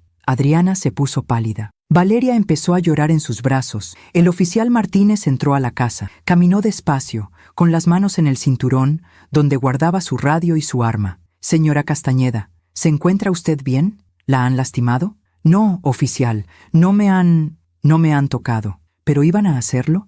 Miré a Tomás, mi hijo, mi único hijo, el niño que había crecido en esta casa, el hombre que acababa de amenazarme con un cinturón. «Sí», susurré, «creo que sí». Tomás negó con la cabeza. «No, mamá. Yo solo quería asustarte, para que entendieras, para que firmaras». «¿Para que firmara qué?», preguntó el licenciado. Adriana intentó esconder los papeles que estaban sobre la mesa, pero el oficial Martínez fue más rápido. Los tomó, los leyó. «Es una procuración», dijo, «con poderes amplios y suficientes para vender, hipotecar y disponer de todos los bienes de la señora Castañeda». El licenciado Valdés se acercó a la mesa, extendió la mano, y el oficial le dio los papeles. Los revisó con cuidado. «Esto es coacción, Tomás. Es un delito penal. Estabas intentando obligar a tu madre a firmar un documento legal bajo amenaza de violencia». «Yo no iba a pegarle», insistió Tomás. «Solo quería que entendiera». «¿Entender qué?», pregunté, con la voz rota. «¿Que si no te doy todo lo que tengo, me vas a golpear? ¿Eso es lo que querías que entendiera? Mamá, tú no entiendes. Estamos desesperados. El banco nos va a quitar la casa. Vamos a quedarnos en la calle. Y eso es mi culpa, ¿verdad? Es mi culpa que hayas sacado una hipoteca que no podías pagar. Es mi culpa que Adriana haya gastado todo el dinero. Es mi culpa que ustedes vivan por encima de sus posibilidades». «Tú nos enseñaste a soñar», gritó Tomás. «Tú nos dijiste que podíamos tener todo lo que quisiéramos si trabajábamos duro. Yo te enseñé a trabajar, hijo, no a robar. Y esto es robo, robarle a tu propia madre». Tomás se dejó caer en una silla, se cubrió la cara con las manos, y por primera vez en mucho tiempo lo vi llorar. «No sé qué hacer, mamá, ya no sé qué hacer». Algo dentro de mí se ablandó. Ese instinto de madre que nunca muere, que siempre quiere proteger, que siempre quiere consolar. Casi me acerco a él, casi lo abrazo, pero entonces recordé el cinturón, recordé las amenazas, recordé todos los meses de manipulación y mentiras, y me quedé donde estaba. «Lo que tienes que hacer, Tomás, es asumir las consecuencias de tus decisiones, como los adultos». El licenciado Valdés se aclaró la garganta.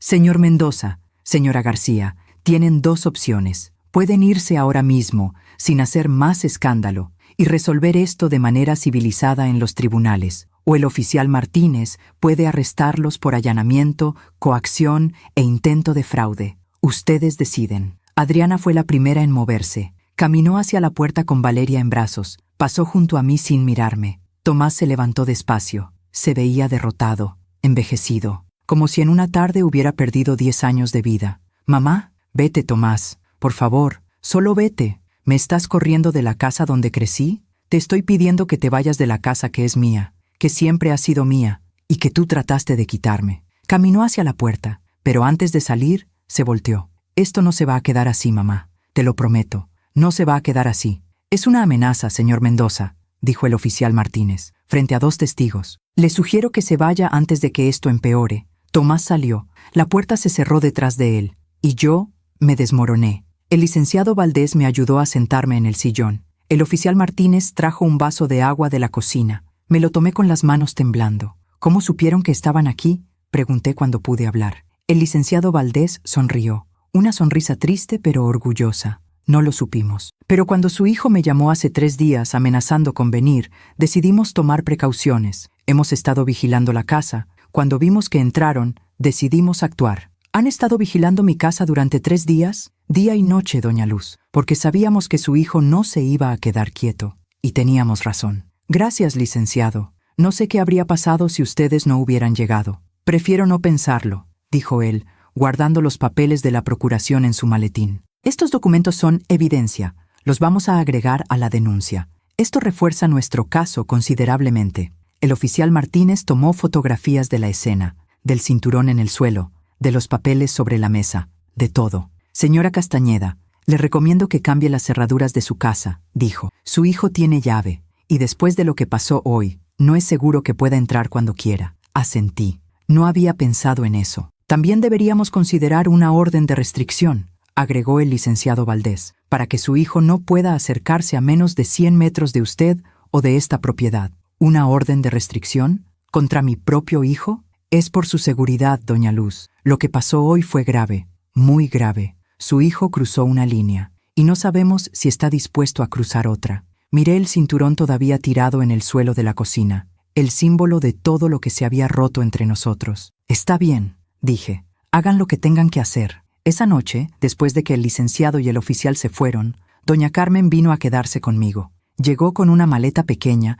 y una bolsa de pan dulce. «No voy a dejarte sola, Luz María, ni hoy ni los próximos días». No protesté. La verdad es que tenía miedo de estar sola, miedo de que Tomás regresara, miedo de mis propios pensamientos. Nos sentamos en la sala, con una taza de té de tila cada una. «¿Cómo te sientes?», preguntó Carmen. «No lo sé. Vacía, rota, pero también aliviada». «¿Aliviada? Porque ya no tengo que fingir que todo está bien, porque ya no tengo que pretender que mi hijo no me está haciendo daño, porque finalmente puse un límite». Carmen apretó mi mano. «Estoy orgullosa de ti, mijita. Sé lo difícil que fue, sé cuánto te costó. Me costó todo, Carmen. Mi hijo, mi nieta, mi familia. No perdiste tu familia, Luz. Descubriste que nunca la tuviste, no de la forma que creías, y eso duele. Dios sabe que duele. Pero es mejor saber la verdad que vivir en una mentira». Tenía razón, como siempre. Esa noche dormí en mi cama por primera vez en semanas sin tomar pastillas para dormir, sin levantarme cada hora sobresaltada.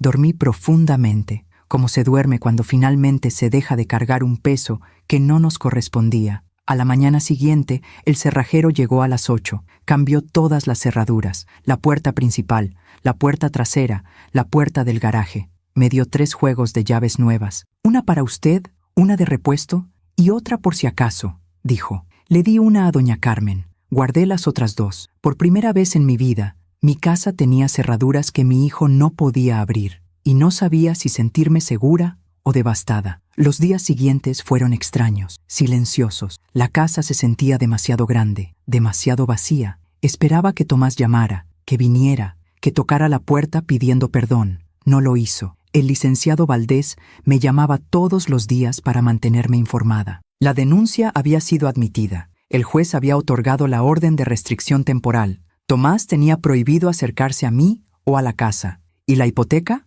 pregunté. ¿Qué va a pasar con eso? Estamos trabajando en ello. Vamos a demostrar que su hijo sacó esa hipoteca de manera fraudulenta, usando un poder que usted otorgó bajo coacción emocional. No va a ser fácil, pero tenemos un buen caso. ¿Y si el banco se queda con la casa de todas formas? El licenciado suspiró. Entonces pelearemos contra el banco también. Pero vamos paso por paso, doña Luz, paso por paso. 2 semanas después, recibí una carta. Llegó en un sobre blanco, sin remitente. La abrí con manos temblorosas. Era de Tomás. Mamá, no sé si vas a leer esto. No sé si te importa lo que tengo que decir, pero necesito escribirlo. Siento todo lo que pasó. Siento haberte asustado. Siento haber llegado tan lejos. Nunca quise hacerte daño. Solo estaba desesperado. Adriana y yo nos estamos separando. Se va a ir a vivir con su mamá. Se lleva a Valeria. No sé cuándo voy a volver a ver a mi hija. Perdí el trabajo. Perdí a mi esposa.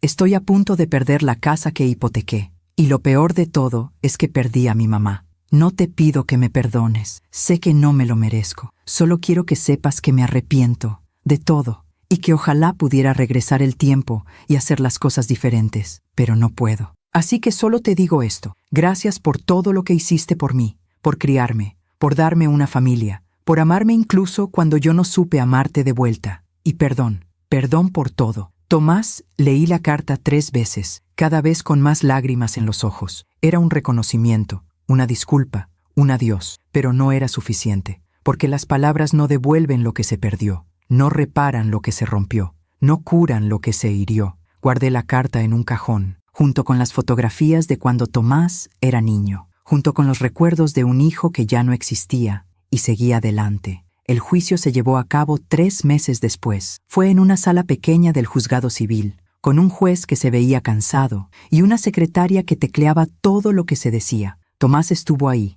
solo, sin abogado. Se representaba a sí mismo porque ya no tenía dinero para pagar uno. Se veía mal, delgado, ojero, roto. Casi me levanto para abrazarlo, casi. El juez escuchó ambas partes. El licenciado Valdés presentó todas las pruebas, el poder notarial, los recibos de la hipoteca, las fotografías del día del cinturón, los testimonios. Tomás solo repitió una y otra vez: lo siento, lo siento, lo siento. El juez dictó sentencia 1 semana después. La hipoteca quedaba anulada por haber sido obtenida de manera fraudulenta.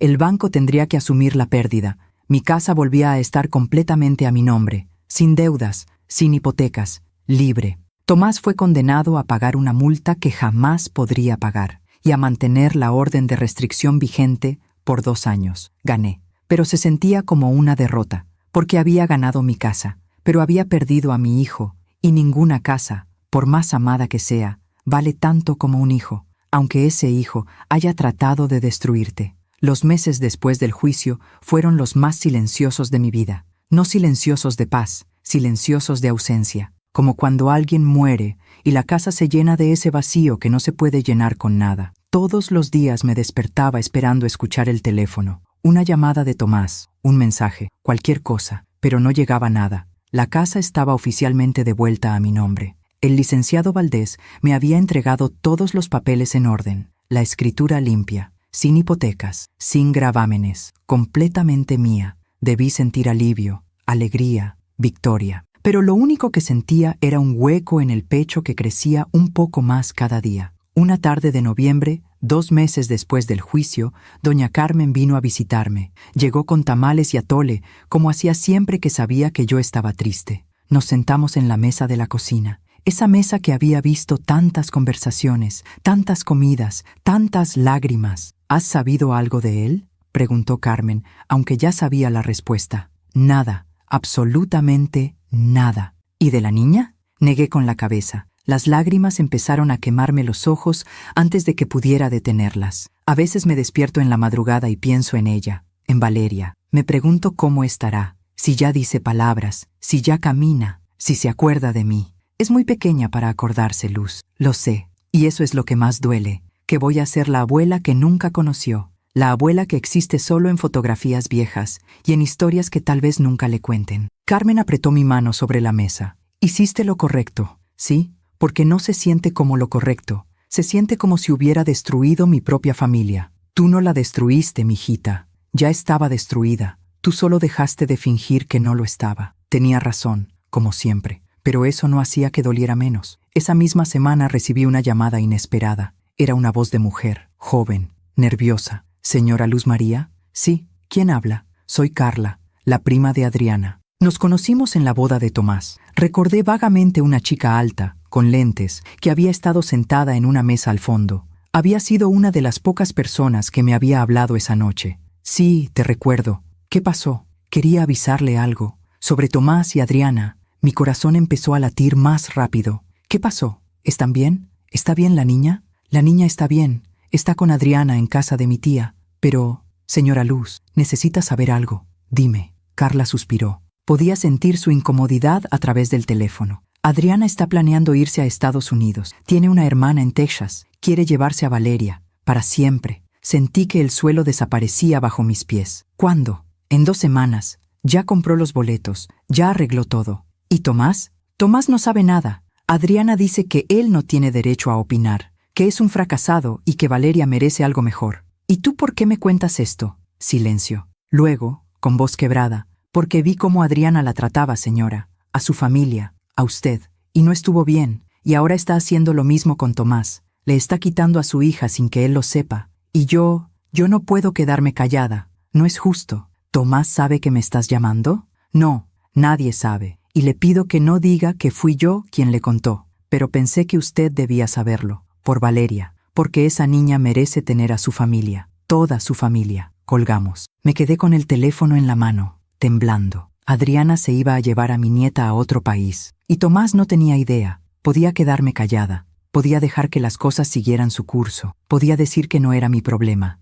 que Tomás se lo merecía por todo lo que me había hecho. Pero no era sobre Tomás, era sobre Valeria, mi nieta, una niña inocente que no tenía la culpa de nada de esto. Y en ese momento tomé la decisión más difícil de mi vida. Iba a ayudar a mi hijo, no porque él lo mereciera, sino porque era lo correcto. Llamé al licenciado Valdés esa misma tarde. «Licenciado, necesito su ayuda». Otra vez, le conté todo. La llamada de Carla, los planes de Adriana, los boletos para Estados Unidos. «Esto es grave, doña Luz. Si Adriana se lleva a la niña sin el consentimiento del padre, estaría cometiendo sustracción de menores. Es un delito federal. ¿Qué se puede hacer?» «Tomás tendría que solicitar una medida cautelar. Una prohibición para que Adriana no pueda sacar a la niña del país. Pero para eso necesita presentarse ante un juez y necesita un abogado. ¿Usted podría ayudarlo?» El licenciado guardó silencio. «Doña Luz, después de todo lo que ese muchacho le hizo, ¿está segura de que quiere ayudarlo?» «No lo hago por él, licenciado. Lo hago por mi nieta. Y porque si no hago nada y Adriana se la lleva, nunca me lo voy a perdonar». «Entiendo. Pero hay algo que debe saber». «¿Qué?» «Si yo represento a Tomás en este caso, usted tendría que pagar mis honorarios, porque él no tiene dinero. ¿Está dispuesta a hacer eso?» Pensé en los ahorros que me quedaban, en la pensión que apenas me alcanzaba, en todo lo que Tomás me había quitado ya, y pensé en Valeria, en sus ojos oscuros, en su sonrisa de bebé, en la posibilidad de nunca volver a verla. «Sí, licenciado, estoy dispuesta». El siguiente paso era el más difícil. Tenía que hablar con Tomás. No lo había visto desde el día del juicio. No habíamos hablado desde la carta que me envió hace meses. La orden de restricción todavía estaba vigente. Él no podía acercarse a mí, pero yo sí podía buscarlo a él. Conseguí su dirección a través del licenciado Valdés. Vivía en un departamento pequeño en una colonia del otro lado de la ciudad, un lugar que nunca había visitado. Fui un sábado por la tarde. Doña Carmen insistió en acompañarme. «No vas a ir sola, Luz María». «No después de todo lo que pasó». No discutí. El edificio era viejo, con paredes descarapeladas y escaleras que olían a humedad. Subimos al 3er piso. Tocamos la puerta del departamento 308. Nadie respondió. Volvimos a tocar. Finalmente, escuchamos pasos. La puerta se abrió, y ahí estaba Tomás. Pero no era el Tomás del cinturón. No era el Tomás del juicio. Era otra versión de él, más delgado, más gris, más viejo. Llevaba una camiseta vieja y un pantalón de pijama. No se había afeitado en días. Los ojos estaban hundidos, rojos. Cuando me vio, se quedó paralizado. «Mamá, hola hijo». Nos quedamos mirándonos durante lo que pareció una eternidad. 2 extraños que alguna vez fueron familia. «¿Qué haces aquí?», preguntó finalmente. «Tenemos que hablar. ¿Puedo pasar?» Él miró a doña Carmen, luego a mí. Dudó. «Sí, claro, pasen». El departamento era diminuto. una sala que también era comedor, una cocineta estrecha, una puerta que daba a lo que supuse era la recámara. No había muebles, solo un colchón en el suelo, una mesa de plástico, 2 sillas plegables. Perdón por el desorden, dijo Tomás, recogiendo rápidamente unas latas de cerveza vacías. No esperaba visitas. Nos sentamos en las sillas plegables. Tomás se quedó de pie, recargado contra la pared, con los brazos cruzados. ¿Cómo me encontraste?, preguntó. No importa cómo. Lo importante es por qué estoy aquí. ¿Por qué? Porque necesito contarte algo. Sobre Adriana y sobre Valeria. Vi cómo su cuerpo se tensaba. ¿Qué pasa con ellas? ¿Están bien? Están bien, pero no van a estarlo por mucho tiempo si no haces algo. Le conté todo. La llamada de Carla, los planes de irse a Estados Unidos, los boletos comprados, la fecha de partida. Con cada palabra que decía, veía cómo Tomás se iba derrumbando. Se deslizó por la pared hasta quedar sentado en el suelo. Se cubrió la cara con las manos. No puede hacer eso, susurró. No puede quitarme a mi hija. Puede, y lo va a hacer, a menos que actúes ahora. ¿Cómo? No tengo dinero, no tengo abogado, no tengo nada. Yo tengo un abogado, y está dispuesto a ayudarte. Tomás levantó la cabeza. Me miró con esos ojos que alguna vez fueron de niño. ¿Por qué? ¿Por qué me ayudarías después de todo lo que te hice? Respiré profundo. Busqué las palabras correctas, las palabras que fueran verdad. No lo hago por ti, Tomás. Lo hago por Valeria, porque ella merece conocer a su familia, merece crecer cerca de su papá, y porque si no hago nada y la pierdes, nunca me lo voy a perdonar. No porque seas mi hijo, sino porque ella es mi nieta, y los errores que tú cometiste no deberían costarle su futuro a ella. Tomás empezó a llorar, sin sonido, solo lágrimas que rodaban por su cara y caían al suelo sucio del departamento. Lo siento, mamá, lo siento tanto. Lo sé, hijo, lo sé. No sé cómo arreglar esto, no sé cómo arreglarme a mí. Un paso a la vez. Primero, vamos a pelear por Valeria. Después, ya veremos qué sigue. Doña Carmen, que había permanecido en silencio todo el tiempo, habló por primera vez. Muchacho, tu mamá está haciendo algo que muy pocas personas harían. Está poniéndote por encima de su propio dolor. No la defraudes otra vez. ¿Me escuchaste? No la defraudes. Tomás asintió. Se limpió la cara con el dorso de la mano. No lo haré. Te lo prometo, mamá. Esta vez no lo haré. No respondí. Porque las promesas de Tomás ya no significaban nada para mí. Solo los actos, solo lo que hiciera de aquí en adelante. El licenciado Valdés presentó la solicitud de medida cautelar al día siguiente. El lunes por la mañana, con documentos, pruebas, testimonios. El martes, un juez familiar otorgó una orden temporal prohibiendo a Adriana sacar a la menor del país hasta que se resolviera la situación de custodia. El miércoles, cuando Adriana intentó abordar el vuelo a Texas con Valeria en brazos, agentes de migración la detuvieron en el aeropuerto. Carla me llamó esa misma tarde. Lo lograron, señora Luz. Adriana está furiosa. Dice que usted y Tomás le arruinaron la vida. Pero Valeria no se fue. Se queda aquí. Colgué el teléfono y lloré. No de tristeza, de alivio. Mi nieta no iba a crecer en otro país. No iba a perderse para siempre. Todavía había una posibilidad. 3 días después, Tomás vino a visitarme. Tocó la puerta. No entró sin permiso como antes. Esperó a que yo abriera. «Hola, mamá». «Hola, hijo». «¿Puedo pasar?» Dudé. Parte de mí todavía tenía miedo. Todavía recordaba el cinturón. Todavía sentía la traición. Pero otra parte de mí veía al hombre frente a mí. No al que me había amenazado, sino al que acababa de perder todo y estaba tratando de reconstruirse. «Pasa». Entramos a la sala. Nos sentamos en los mismos lugares donde tantas veces habíamos conversado. Cuando él era niño, cuando yo creía que nada malo podía pasar. «Gracias, mamá, por lo que hiciste. Ya te dije que no lo hice por ti. Lo sé. Pero aún así, gracias, porque pudiste quedarte callada. Pudiste dejar que Adriana se la llevara y nadie te hubiera culpado. Yo me hubiera culpado. Eso te hace mejor persona que yo». No lo negué, porque era verdad. «¿Qué va a pasar ahora?», pregunté. «Vamos a pelear la custodia. El licenciado Valdés dice que tengo buenas posibilidades. Adriana tiene antecedentes de gasto irresponsable. Intentó fugarse con la niña. Y yo, bueno, estoy tratando de componerme». «¿Cómo?». «Conseguí un trabajo, en una bodega. No es gran cosa, pero es honesto. Estoy yendo a terapia, una que el DIF ofrece gratis, y estoy tratando de ser el hombre que papá quería que fuera». Sus palabras me llegaron hondo, porque por primera vez en años sonaban sinceras, no manipuladoras. no desesperadas, sinceras. Me alegro, hijo. Sé que no puedo pedirte que me perdones, sé que lo que hice no tiene perdón, pero quiero que sepas que voy a pasarme el resto de mi vida tratando de ser digno de lo que hiciste por mí, de lo que siempre hiciste por mí. No lo hagas por mí, Tomás, hazlo por ti y por Valeria. Asintió, se levantó para irse. En la puerta se volteó una última vez. ¿Crees que algún día podamos volver a ser familia? Pensé en esa pregunta,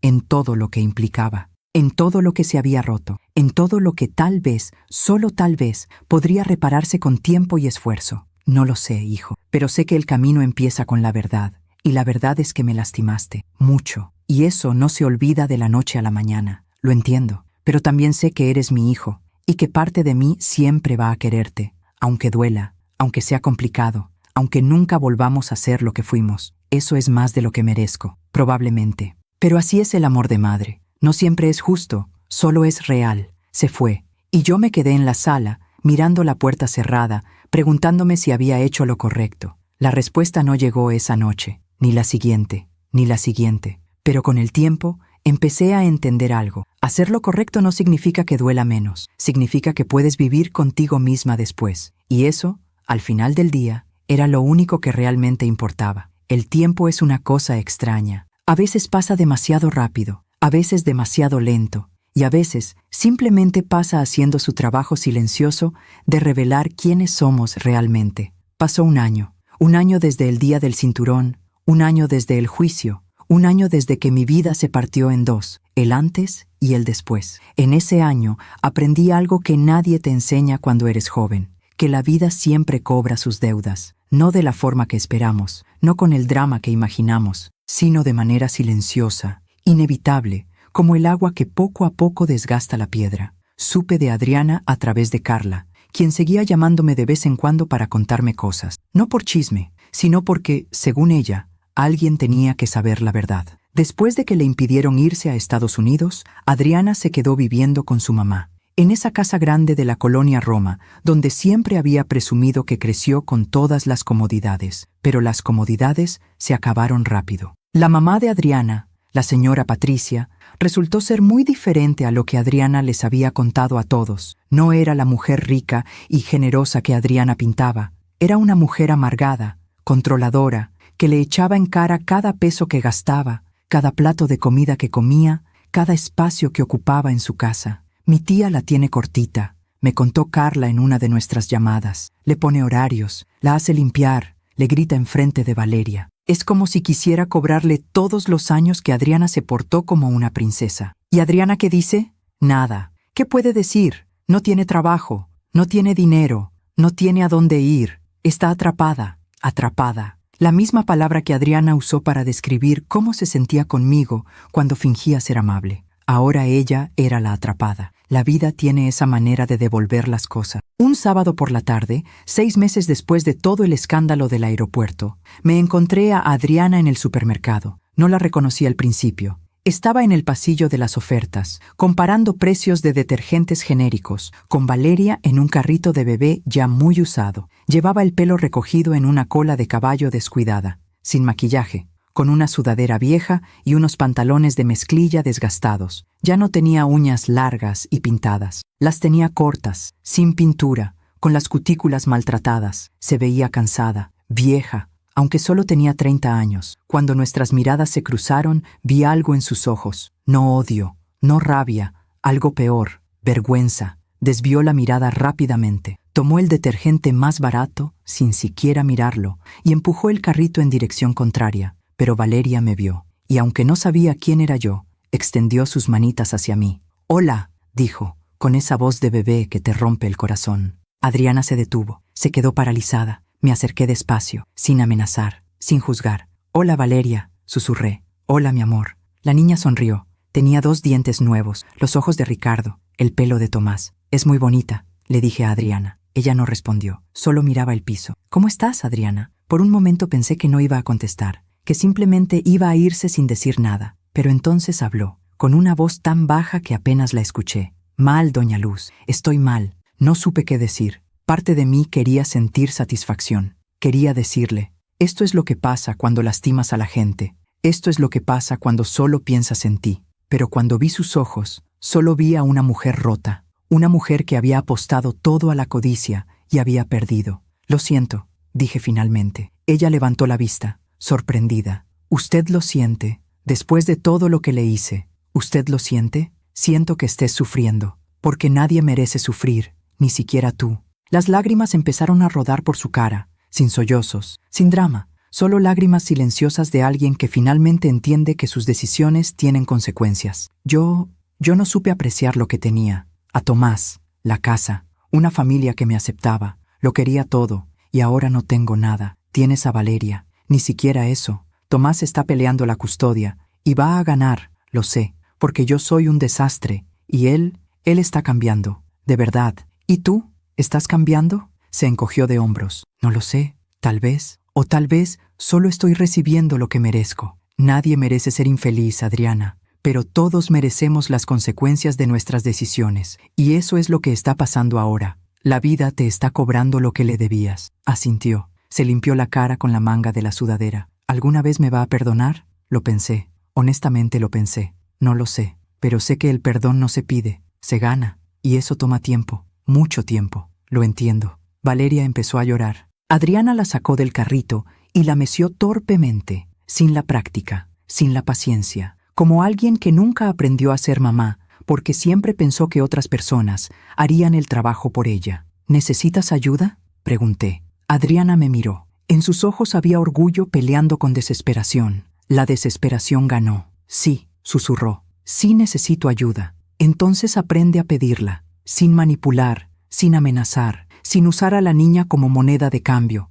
Aprende a ser honesta, porque esa es la única forma de salir de donde estás. ¿Cómo? Un día a la vez, como todos, me alejé, dejándola ahí con su carrito de ofertas y su hija llorando y toda la vida que había construido sobre mentiras derrumbándose a su alrededor. No sentí alegría, pero tampoco sentí culpa. Sentí algo más profundo, más verdadero. Sentí paz, porque entendí algo en ese momento. Yo no necesitaba que ella sufriera para sentirme bien, pero tampoco iba a cargar con su sufrimiento como si fuera mío. Cada quien tenía que vivir con las consecuencias de sus propias decisiones, y esa es la forma más pura de justicia que existe. En cuanto a Tomás, su historia fue diferente, más lenta, más complicada. Cumplió su palabra, se mantuvo trabajando en la bodega. No era un trabajo glamoroso, cargaba cajas, contaba inventario, limpiaba pisos, pero era honesto, y el dinero que ganaba lo usaba para pagar sus deudas. Poco a poco, peso por peso, me visitaba una vez al mes. Nunca sin avisar, siempre preguntando permiso, tocando la puerta, esperando. Al principio nuestras conversaciones eran cortas, incómodas, llenas de silencios que pesaban más que las palabras, pero con el tiempo se volvieron más fáciles. No como antes, nunca como antes, pero más honestas, más reales. ¿Cómo va la terapia?, le preguntaba yo. Bien, difícil, pero bien. Estoy aprendiendo cosas sobre mí que no me gustan, pero que necesito ver. Como que siempre culpé a otros de mis problemas, a Adriana, a mi situación, a ti. Pero la verdad es que yo tomé las decisiones, yo saqué la hipoteca, yo amenacé con el cinturón, yo destruí nuestra relación, y tengo que vivir con eso. Esas palabras, viniendo de él, significaban más que cualquier disculpa. Me alegra que lo veas, hijo. ¿Crees que algún día puedas perdonarme? Te he perdonado, Tomás, pero eso no significa que olvide, o que las cosas vuelvan a ser como antes. El perdón es para que yo pueda dormir en paz, no es para regresar el tiempo. Lo entiendo. El juicio de custodia se llevó a cabo 8 meses después del incidente del aeropuerto. Fui a la audiencia, no porque Tomás me lo pidiera, sino porque quería ver con mis propios ojos qué iba a pasar con mi nieta. El juez era una mujer, de unos 50 años, con lentes y una expresión seria que no dejaba ver lo que pensaba. Escuchó a ambas partes. A Tomás, que presentó pruebas de su trabajo estable, su terapia, su departamento limpio y ordenado que había preparado para recibir a Valeria, y a Adriana, que llegó sin abogado, llorando, pidiendo otra oportunidad, prometiendo que iba a cambiar, que iba a ser mejor mamá, que solo necesitaba tiempo. El juez dictó sentencia una semana después, custodia compartida, pero con residencia principal en casa de Tomás. Adriana tendría visitas supervisadas hasta que demostrara estabilidad económica y emocional. Tomás salió del juzgado llorando, de alivio, de gratitud, de miedo por toda la responsabilidad que acababa de caer sobre sus hombros. La vas a hacer bien, hijo, le dije. Vas a cometer errores, todos los papás los cometen, pero vas a hacerlo con amor, y eso es lo que importa. Gracias, mamá, por todo. No me las des todavía, demuéstramelo con hechos. Asintió, y cumplió. 6 meses después, Tomás se mudó a un departamento más grande, de 2 recámaras, una para él, una para Valeria. La decoró con sus propias manos, pintó las paredes de amarillo, puso cortinas con nubes, compró una cuna de segunda mano y la restauró, como Ricardo había hecho con la bicicleta tantos años atrás. Me invitó a ver el departamento antes de que Valeria se mudara. Era humilde, sencillo, pero estaba lleno de algo que no había visto en mucho tiempo: amor. ¿Qué opinas, mamá? Opino que tu papá estaría orgulloso. Esas palabras lo rompieron. Se dejó caer en el sillón de segunda mano que había comprado y lloró como no lloraba desde que era niño. Lo extraño tanto, mamá. Todos los días. Y todos los días desearía poder decirle que lo siento, que tenía razón, que debía escucharlo. Me senté a su lado, puse mi mano sobre la suya. Él lo sabe, mijo. Donde quiera que esté, lo sabe. ¿Tú crees? Estoy segura. En cuanto a Adriana, la vida siguió cobrándole sus deudas. Su mamá finalmente se cansó de mantenerla y le dio un ultimátum: conseguir trabajo o irse. Adriana consiguió trabajo en una cafetería, haciendo lo que siempre había despreciado: sirviendo a otros. Al principio lo odiaba. Carla me contaba que se quejaba todo el tiempo, que lloraba en los descansos, que sentía que la vida era injusta con ella. Pero poco a poco, algo cambió. Empezó a llegar temprano, a hacer su trabajo sin quejarse, a ahorrar cada peso que ganaba. Después de un año, había ahorrado lo suficiente para rentar un cuarto, pequeño, en una colonia lejana, pero suyo. Y con ese cuarto llegó algo más: dignidad. La vi una vez más, casi 2 años después de nuestro encuentro en el supermercado. Esta vez en el juzgado familiar, en una de las visitas con Valeria. Se veía diferente. No como la Adriana de la boda, pero tampoco como la Adriana destruida del supermercado. Se veía como alguien que finalmente había entendido que la vida no te debe nada, que todo lo que tienes, te lo tienes que ganar, y que el trabajo honesto, aunque duele, al final te da algo que ningún atajo puede darte: respeto propio. No hablamos, solo nos miramos desde lejos, y en esa mirada hubo algo parecido a un entendimiento. No éramos amigas, nunca lo seríamos, pero ya no éramos enemigas. Éramos 2 mujeres que habían pasado por la tormenta y habían sobrevivido, cada una a su manera. ¿Y yo? ¿Cómo estaba yo? Estaba bien, no perfecta, no sin cicatrices, pero bien. Mi casa seguía siendo mía, limpia de deudas, limpia de hipotecas, limpia de gente que quería quitármela. Tomás me visitaba cada 2 semanas, con Valeria.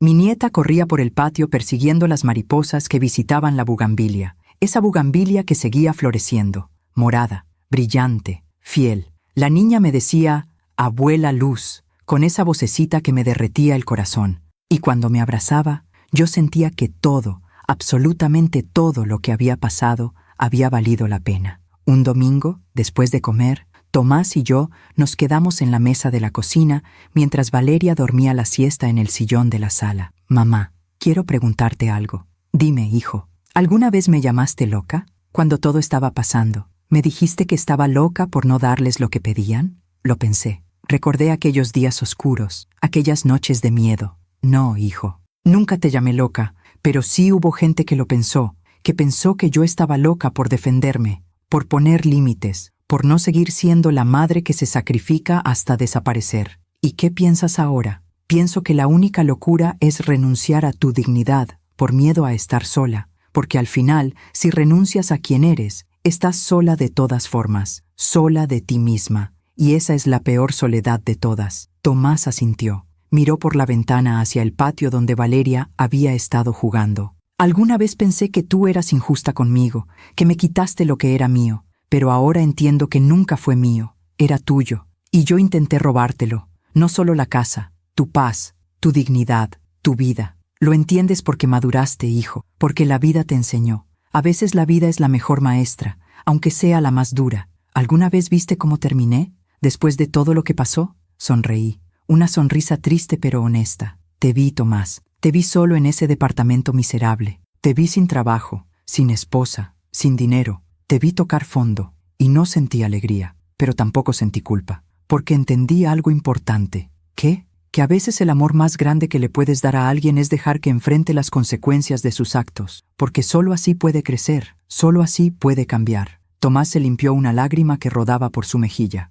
Gracias por eso, mamá. Gracias por no rescatarme, porque si lo hubieras hecho, yo seguiría siendo el mismo. Y Valeria tendría un papá que no sirve para nada. Tienes razón, pero también te digo algo. Vi que te levantaste, vi que cambiaste, y eso, hijo, eso sí me llena de orgullo. Nos quedamos en silencio. Ese silencio cómodo que solo puede existir entre personas que han pasado por el fuego y han salido del otro lado. La vida siempre cobra sus deudas, ¿verdad, mamá? Siempre, hijo, siempre. A veces tarda, a veces parece que nunca va a llegar, pero siempre cobra. Y a mí me cobró años de silencio, de aguantar, de no defenderme, pero también le cobró a quienes me lastimaron, no con mi venganza, sino con sus propias decisiones. Karma, dijo él. Justicia, respondí yo. Simplemente justicia. Hoy hace 3 años desde aquella tarde del cinturón. 3 años desde que mi vida se partió en 2. 3 años desde que aprendí que a veces defender tu dignidad cuesta todo lo que tienes y que vale la pena. Estoy sentada en el portal de mi casa, en el mismo lugar donde Ricardo solía sentarse a leer el periódico los domingos por la mañana. El sol de la tarde calienta mi cara. La bugambilia sigue floreciendo en el patio, morada, brillante, fiel. Valeria corre descalza por el jardín. Tiene 4 años ahora. El pelo largo recogido en 2 colitas, los ojos de Ricardo, la risa de Tomás cuando era niño. Abuela Luz, mira, una mariposa. ¡Qué hermosa, mi amor! ¿De qué color es? Amarilla, como el sol. Sonrío. Esa sonrisa que solo las abuelas conocemos, la que duele y sana al mismo tiempo, la que lleva todo el peso del mundo y toda la ligereza de la esperanza. Tomás está en la cocina preparando agua de Jamaica. Puedo escuchar cómo mueve las cosas, cómo tararea una canción, cómo ha hecho suya esta casa otra vez, pero de una forma diferente, respetuosa, humilde.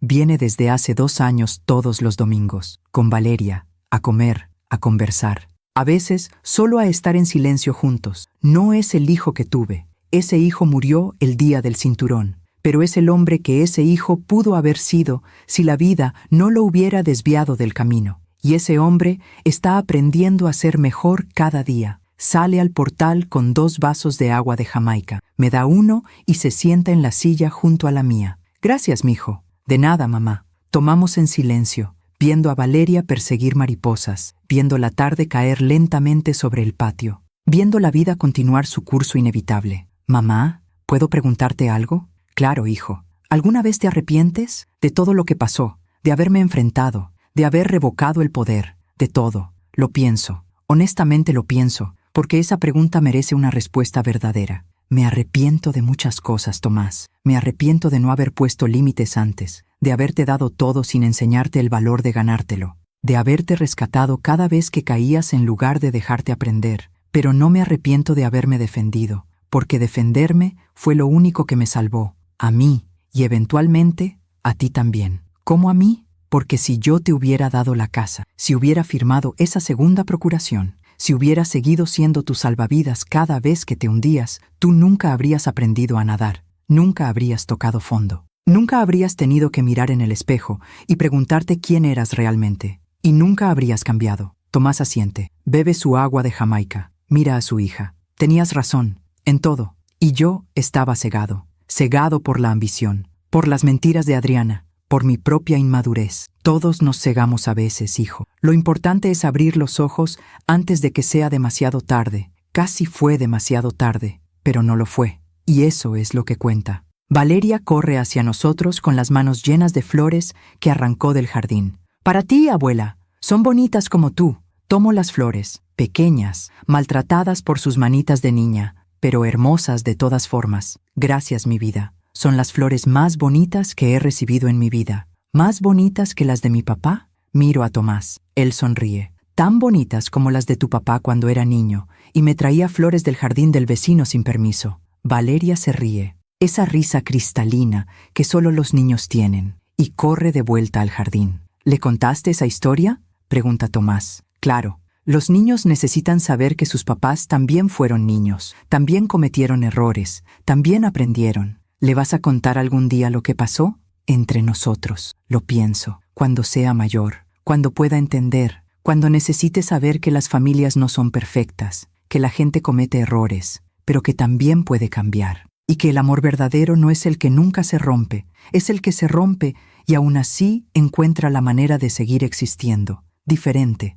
pero real. Tomás se limpia una lágrima. Te amo, mamá, y siento tanto haberte lastimado. Lo sé, hijo, lo sé. Esa noche, después de que Tomás y Valeria se van, me quedo sola en la casa, como todas las noches, como he estado durante 3 años, pero ya no me siento sola, porque entendí algo fundamental. Estar sola y sentirse sola son cosas completamente diferentes. Estoy sola porque elegí poner límites, porque elegí mi dignidad sobre la comodidad de fingir que todo estaba bien, porque elegí enfrentar la tormenta en lugar de esconderme de ella. Pero no me siento sola, porque tengo mi casa, mi paz, mi integridad, mi nieta que me visita, mi hijo que está aprendiendo, mi vida que finalmente es mía, y eso, al final del día, es todo lo que una necesita. Recibo una llamada inesperada un martes por la tarde. Es Adriana. No hemos hablado directamente en casi 2 años, solo la he visto de lejos en los intercambios de Valeria en el juzgado. Doña Luz, ¿puedo hablar con usted?